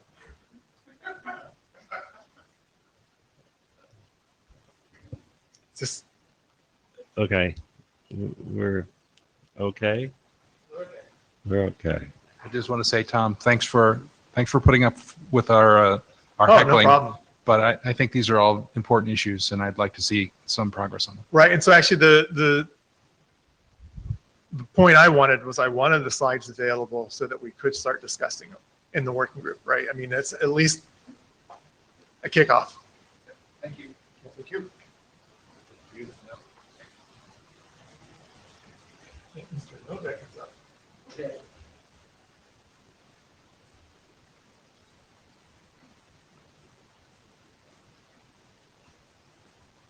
So just a background here. So Dave started the discussion on the mail list for with the observation that our charter is a bit dated compared to the work that we're doing in the working group, which hasn't stopped us.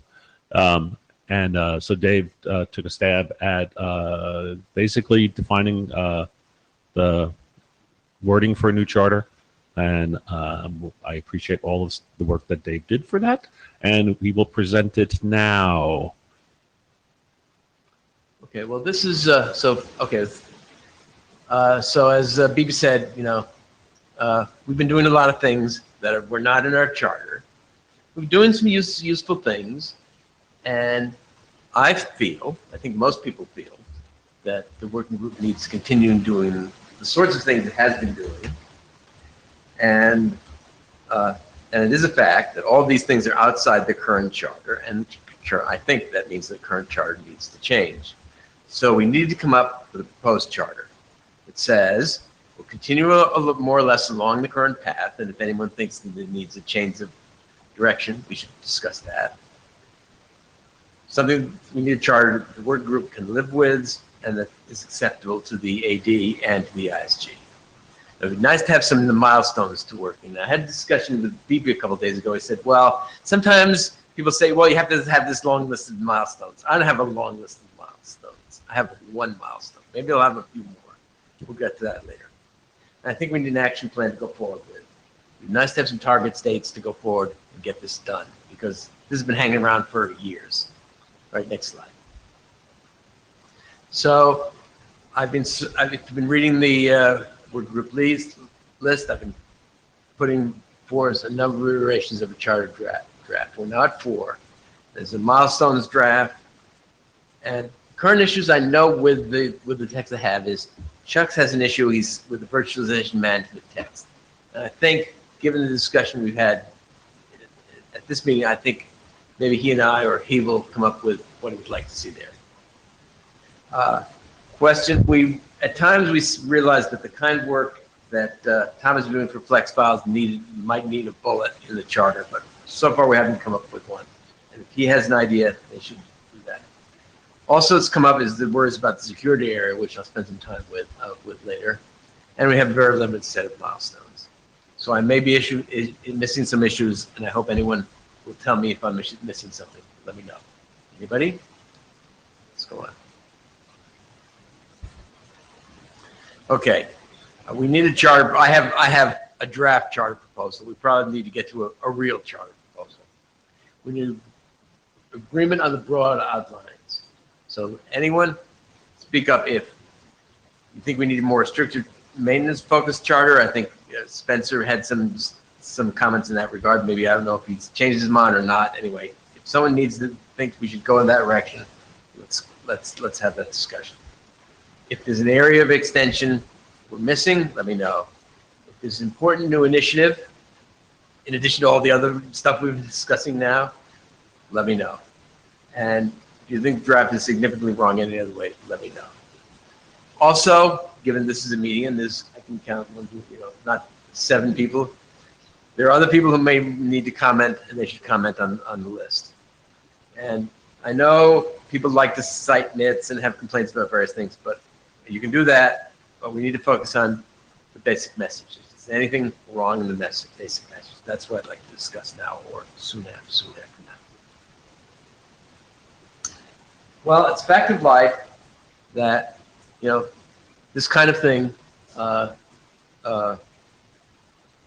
requires that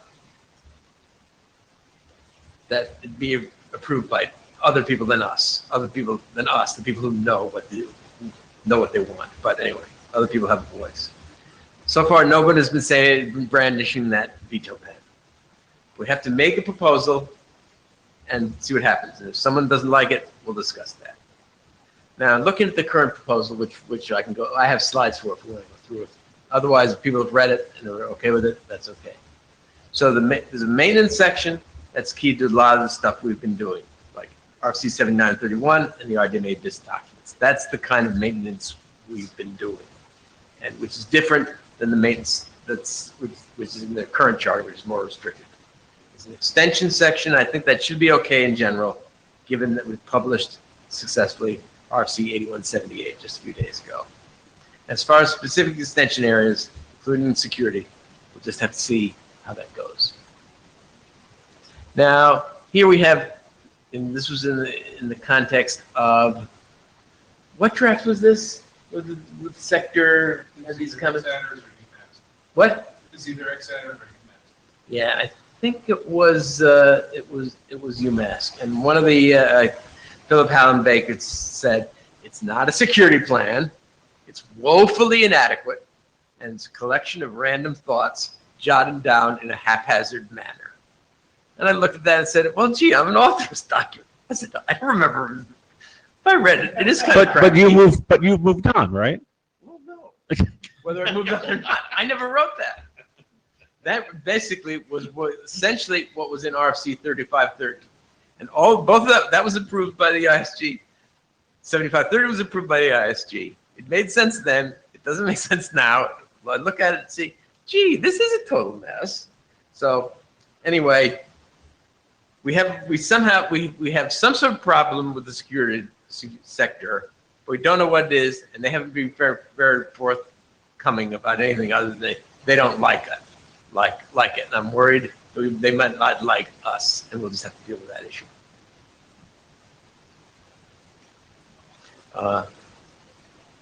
So we can go on now. Okay, so how do we address this? Well, for the first step that I don't know exactly what to do, but the first step is that the charter allows us to address these issues, whatever they turn out to be. So that I think is what I'm focusing on now. And we might need to provide specific security improvements to address the existing weakness. To do that, we need more specificity from the security director about what their concerns are, and I haven't heard any yet. We also need general working group agreement that we can address these issues, that we have the ability, the bandwidth to do that. And so I've laid out possible things we might want to do or might be able to do, and we also need. I hope that if security director wants something specific, they'll tell us what it is, and we can arrive at something acceptable. Anyway, next slide. Time for the next slide. So in the charter proposal, in the maintenance section, as added reference to addressing the ISG expectations. In general, ISG expectations about documents may change, and this is an area where apparently they change. They're happy with the security. 3530 approved that, 7530 approved that, 5661 approved that, and now and they say they don't like it. So, so in the extension section, and one of the possible things I've referred to as more effective responses to security challenges. I think that was originally Chuck's text, and I think that will one possible way we could do that is say that, geez, these ISG expectations may reflect those security challenges. anyway, it would be nice to have at least one concrete proposal for security-related extension. And I have some possibilities. All right. All right. So, possible things we might do in the security area. Well, explain better where we are and why. Let's sort of redo what we should have done, we might have done in the security considerations. It's get rid of the fact that it's formless. That the idea would be if necessary to respond to one specific sector criticism. I find it to be enough to satisfy them, but it would. It appears that some of the people in the security directorate think that somehow NFS is officially NFSV4 is the IETF Internet Approach to File Sharing, but it's not really. It's basically a LAN protocol. It's been a LAN protocol, and So I just wanted to clarify before we go on. This is Chuck Lieber. Are you talking about what we're going to put in the charter, or are you talking about actually writing some IDs that would explain these things? well, first I was thinking of possibly. First I'm thinking we will put something in the charter. I think that's there. Secondly, I'm wondering if we'll get some pushback from, and then what would we put in IDs to address that? So that's conditional. All right. So one of the things that they might want, I'm trying to figure out what they might be asking for. So one of the things is usage of NFV4 in non-LAN environments. There isn't much of that. Not very many. Lots of people still use Office. People who use Kerberos typically do not use it with encryption. And in various places in our security considerations, you say, oh, gee, when you're doing this, you might want to use protect integrity when you're doing that. Okay, sure. But if you're concerned about security, you would address the fact that all your data is in the clear to be modified, or your application is modified and looked at. If you're concerned about security, it's all over. But most people aren't. So there it is. Okay.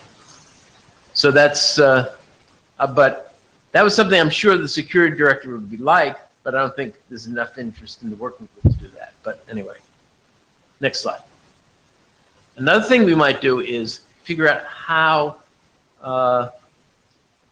there's a reason that people don't use encryption, and that is performance. And when I mentioned this to the people in the security directorate, their response was, oh, well, people are always concerned about that. And we tried that with HTTP. People were worried about, they have no idea the scale of performance challenges we do. And I don't know, I didn't want to get into a big argument with them about it, but that's the issue. Right now, if we are interested in securing the data, it has to be done by hardware. And that's probably not something we can do alone, but that's an area that we might explore, but that couldn't be done in the short term, but it might be a long-term direction. Next slide. Good. David, do you have a comment? David Black, let's take security now. Can we go back to the previous slide? Yep. So let's see. So I'm coming at this new, which means I haven't seen all the detailed discussion and context. It's not going to stop me from saying some things. Dave, as I listen to this, it strikes me that you and I have been here before on internationalization, where in essence, once upon a time, the ISG kicked a draft back to us and said the I-18N section is a joke, rewrite it. And I think what's happening is some variant of that, where we're essentially being told that the security considerations section of 7530 is a joke. And what is probably sufficient is a doc on security that essentially starts out to rewrite the 7530 security considerations. Now, one of the interesting things that might help here, although it's a double-edged sword, in the transport area, we've managed to come up with a applicability distinction between the public capital I internet in general and controlled environments.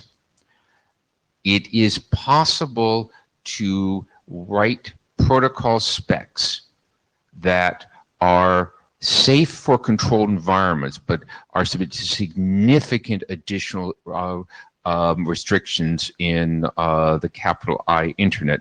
We've got one worked example of that in GRE over UDP. Now, that said, I don't know where the security area is going to be on this, because it's quite possible to come back and say that your security has to be for the public capital I internet all stop, full stop. But what I'm going to suggest here is I think what would respond to security area would be, in essence, signing up to do a draft that rewrites the security considerations section of 7530, particularly now that you've done the archaeological dig and said, well, it actually was the security considerations from 3530 with the first digit changed. Okay, well, I think that's doable, because it's not rather than public. I have a start on that, so Yeah, well, Dave, I suspect I'm saying this copious spare time. Dave and I somehow managed to get the I-18N stuff redone when it bounced. And that suggests that, having been through one of these exercises, maybe just maybe, we have a chance of taking on a bigger one. Okay. All right. Next. So maybe that disposes of the security. Well, I don't know. I don't know that disposes of security, but I would. That would certainly be if you want to do something that will, in essence, convey the notion that we have a clue to the security area.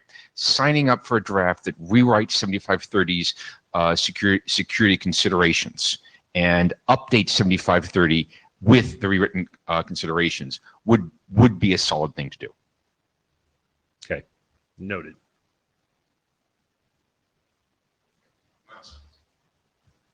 All right, now milestones. Yeah, I've in previous iterations of these slides said we need some milestones, and Chuck said, "Well, you have to say why." Well, I've had to come up with why. We have to make clear to the ISG where we are going in the near term, and that's, I think, where I think we need to do. So right now we have only one milestone, as you'll see later. Okay. Let me So- get back and see my milestone. Well, that's on another set of slides, but Okay. So, David Black, what's to speed this up? What's one milestone? it's basically to complete, basically have a sensitive working group last call on migration issues. Yeah. Okay, so that sounds like a start with hat with blue dot on head.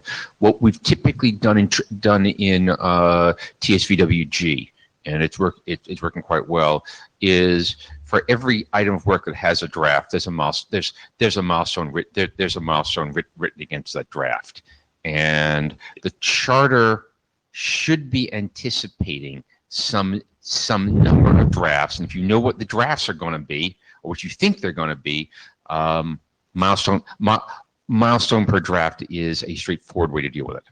Okay, well, now we have a couple of drafts in this odd state, like X adders and UMask are hung up in some weird state, and I don't think it makes sense to have a draft for. Well, I'm assuming X-Adders and UMask are in some weird state of the IESG, right? Yes. Okay, yeah, leave those alone. New drafts. What are the new work items that work group is going to work on? How many drafts? Milestone per draft. Right now, we have only one on the list, and I think just Christoph said he's going to submit one, and then I'll be on his case about coming up with a milestone, and also to you, Tom, with your milestone. Okay. Okay. So these are possible milestones. Some of those are, we're not clear about argument. If we decide to go with making some of the things Chuck's decided as working group drafts, they would have milestones to that. And maybe it's the thing that David suggested for security might have draft. And as according to some text that Spencer suggested, we have the option to add them later. Okay, I think that's pretty much the end of that. All right, we need a plan. We need to figure out exactly how long this take. How long does this process usually take of going through this process? What's it like? So we were talking about this the other day. Sorry. For getting a charter Yes. up. So I really wish we would get to the draft charter Okay, that sure. we Let's- have, that you have, let's go that through it. you came off of the thing, because I didn't see anybody objecting to the wording for it. It fits. I think it covers the areas that you identified as being necessary to be addressed by the charter. So let's get to that, can we? Fine. It's Yeah. it's a separate set of slides, but it's, It's not on the. It's not attached to this. It's yeah, I split it up, but it's a separate, it's, the file name is Charter Materials. go to that for a second.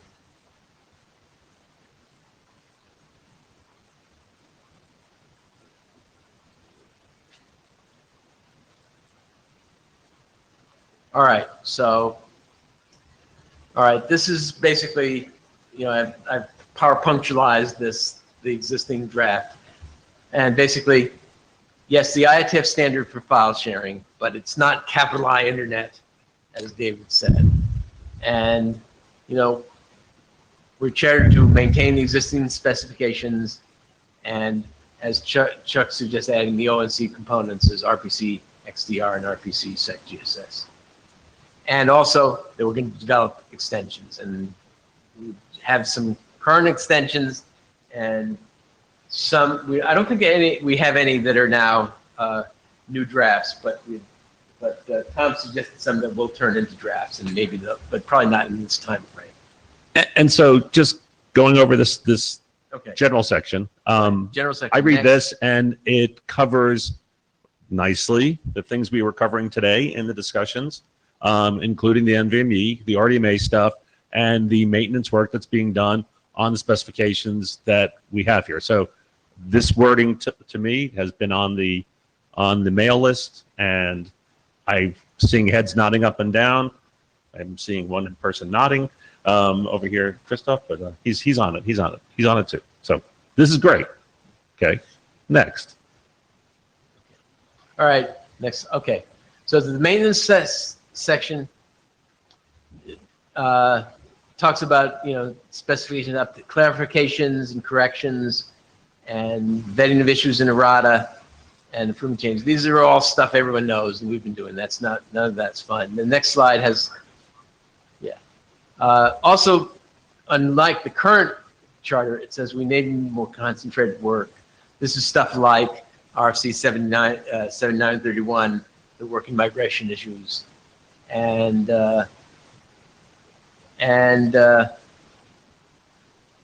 also, since version has been approved, sometime we can, if we need to make a correction in existing things, we can make an XDR change with it. All right, next slide. Hang on a minute. Yes. Hang on a minute, David Black. Middle bullet. I'm going to look at Spencer as I say this, and he can revise some remarks for me. In the past, I've been told that there are certain ADs who get very excited about brand new BCPs. So that's best current practice. I would recommend, therefore, that the third line of the middle bullet simply be reduced to publication of RFCs that provide editorial modification and or technical update. Just take out best practices, lest someone misread as best current practices and get too excited. Okay, sure. Okay. All right, fine. Spencer Dawkins, responsible area director. You can always punt that. You can always punt this question to the ISG because the ISG can, including me, can make determinations on document tracks and stuff like that. Even during ISG evaluation, we've got one that's banging around right now. That's, you know, and the answer is, you know, shoot high because it's easier. It's really easy for us to go for proposed standard or BCP down, but if you do it informational or experimental and go up, that's another IETF last call because the way we review those two things is different. So, David Black. This is a charter discussion, so simply not committing to a charter works well. And sort of the complement to Spencer's comment is that you can do status upgrade in the working group before RFC publication. We just did that in int area to the tunnels draft. All right. So another part of the draft is that we're doing extensions, because V4 is designed to allow extensions, and mention that. We mentioned some of the ONC protocol components can all have a versioning framework. And for example, if we need something added, we will add it. And some of the work that's been discussed before has it. And fundamentally, I want to assure people that the working group will discuss these and make sure they have adequate review, which they should have. And now next slide, I guess we get this slide. And then we have a list of things that the working group has come up with, and we had a discussion of how to categorize these. Want to maximize NFS performance on advanced network fabrics, new storage technologies. These are things that are happening as we speak, and if we don't respond to them, we'll be left behind. There's facility for management of NFS access storage and large-scale virtualization environments, and some of that gets to some of the stuff that Tom mentioned, and more effective responses to security challenges. So that's what I have currently, and the milestone. This is the single milestone. I have working group last call for migration issues. And that probably is going to be an informational, and it might not even be published. We don't know whether it really needs to be published, but I think I want to have a final discussion of that document to make sure that we nail that issue. Anyway, that's it. So, just going back, David, do you have a comment before I? No, David Black. Yeah, no. So, this is the parts that I'm liking here. So, the general section, as Mr. Novak put together in a bulletized form, the general section, the description of the need for maintenance, and then the work that's being done currently. That's under some of it, which has been discussed today on extensions and just the motivation behind them, to me, make up what is the body of the proposed new charter for the group. And I personally don't find anything controversial in there because of two things. It's covering the fact that, yes, if we are a working group still formed, we are here in part to maintain the existing standards, and two, there is current work going on. The work that's going on is very much framed as extensions to the body that already exists. We're not coming up with a new working group area or definition that's going to spin out or something. So it's well within the framework of maintenance and response to not only technology, but I think one of the things about security, by the way, is that this working group has been around for a very long time. And as we have changed how we think, the security people are changing too. So responding to security as the changes over time is, of course, to be part of our lives in this working group. So does Spencer, you okay with this general thrust of where we are on this? I'm not looking for a decision because this is going to go to alias in the final wording. So Spencer D, I should be saying which Spencer when we're up here. Yes. The thing I would say about security, the other thing I would say about security is working groups can go off charter, in a number of directions. It's unlikely that anybody's going to come to the ISG complaining that you're thinking about security too much. So. It's like, oh, no problem. We'll go back to 1986 or whatever, Yeah. Wherever the model came from. It'll be awesome. So I would, that stuff, like, to me, is like a no-brainer at any point. And if somebody came up with a plan that wasn't in that wasn't in a current charter, I would say, I don't care that it's not the current charter. This is the right thing to do. If the working group thinks it's the right thing to do, but just for a clarification thing for me, because you guys understand this better than I do. The RDMA individual work that we were talking about, where does that fit in the charter here? Oh, that's just the new technology stuff. Okay, cool. Like I say, But so wait, you get managed by pattern matching at some point. So no. yeah. So Cool. let me be precise. It's existing work that has been under development for years. Sure. So there's maintenance work being done. Some of the comments for RDMA were I would put in a category of maintenance clarification. But then there was also some discussion from Chuck about things we would like to do differently given what we know now, and those would be extensions. So we covered both today. So it's under both parts. Cool. If you go to the next slide, maximize it. Yeah, you see, this is Yeah. so we could be more explicit on And like I say, like E.G. RDMA and NVMe stuff, right? So and I'm fine with those. That's something more explicit in the milestone deliverables and milestones. yes, Like I say, I'm just making sure that everything we've talked about today is in here someplace if the working group wants to move forward on it. I believe, and thanks. So when I was talking to Dave, I said let's push off the milestones because I just want the charter text to be encompassing of the work, and let's get the milestones to reflect the specifics underneath the charter, such that this is the things that are actually the deliverables against the charter spec, and that because I'd rather not. I think one time we had a draft charter spec years and years ago that was getting like way too specific, and we were sort of like tying our shoelaces together. The next time we had a discussion about something we had to do.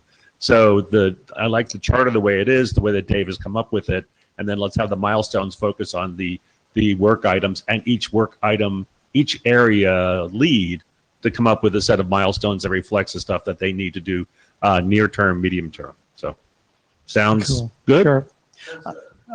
And so next level, I guess, over is the stuff that you all are putting in the proposed charter. Is that all one community doing that work, or is it a couple? What do you mean by community? Sorry. The same people doing. Do the same people tend to do all the work in the charter?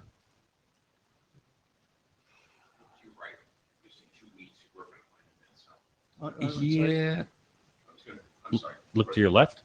Look to your other right. David, I was going to say, look, Oh, you're right. look to the right. Chuck and Christoph tend to work on different things. And like I say, I don't actually care what the answer to that question was, but I wanted to understand it. Thanks.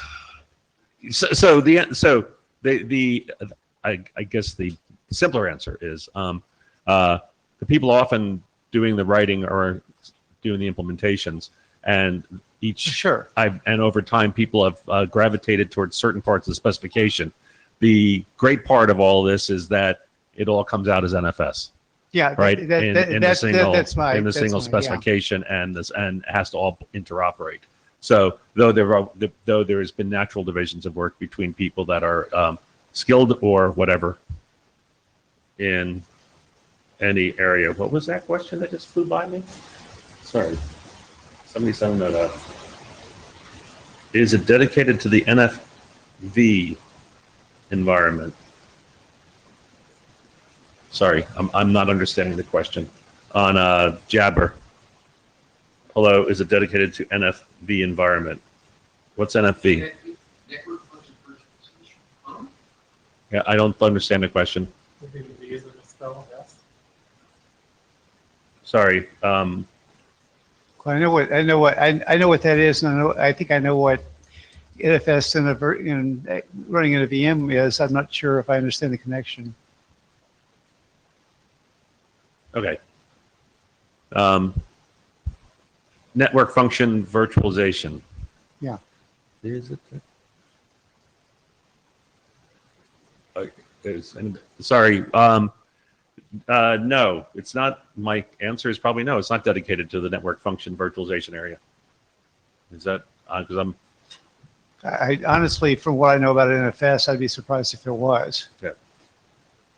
Because I mean, that's not, that's not where you all have been for 30 years. I'm you just know? reading. I'm reading Yeah, off of the yeah. Jabber here. Yeah, sure. Let's see over there.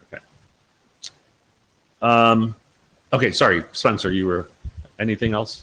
No, like I say, I think I'm good. If I was going to say something nice about you all, which is probably a good thing for me to do at this point, I've been really impressed with the quality of the work that's come out of this working group, and really appreciate you all.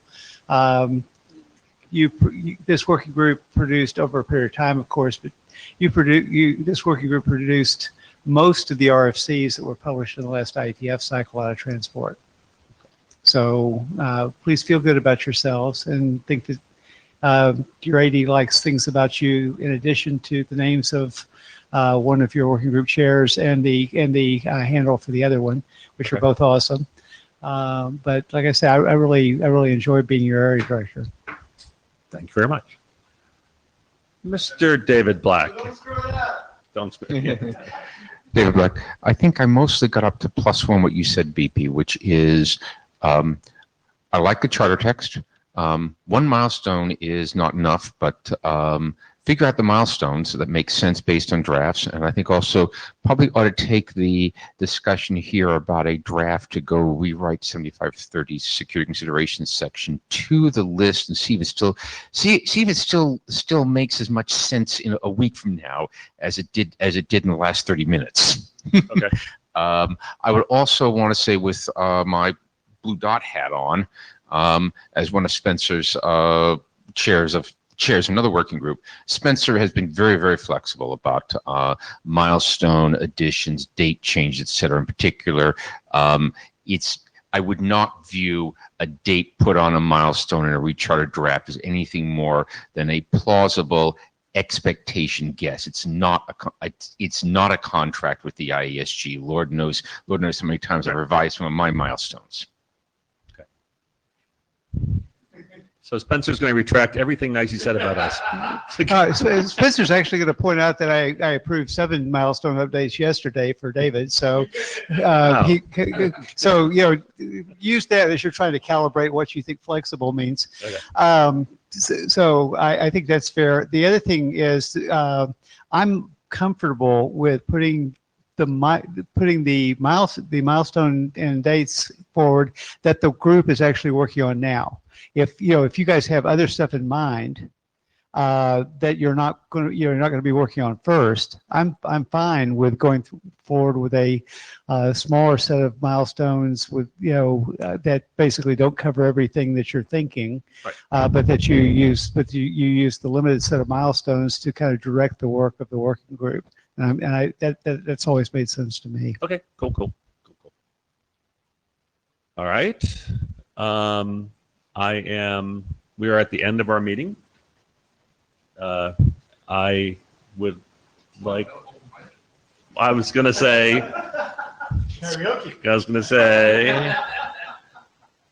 is there any additional items that anybody would like to bring up and discuss? I think I'm going to get the minutes out, identifying some people who need to get some stuff out. And into the mail list, right? So we have to follow up. I mentioned before, for the people that presented today, I would appreciate it if you took to the mail list, and not because my minutes are always pretty sparse. If you took to the mail list and kind of summarized, this is what I walk out of the room with. This is my next steps, such as they are. Like for you, just saying, I'm working with Spencer to get the last call going on draft blah. Because there's no more feedback. Thank you very much. And that will just let everybody else know what we've been covering in this room. Okay? That's it. Going once, going twice. I am out of here. Hey.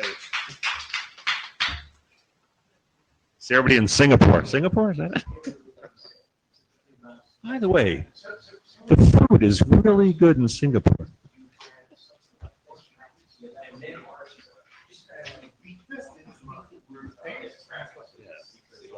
I got this.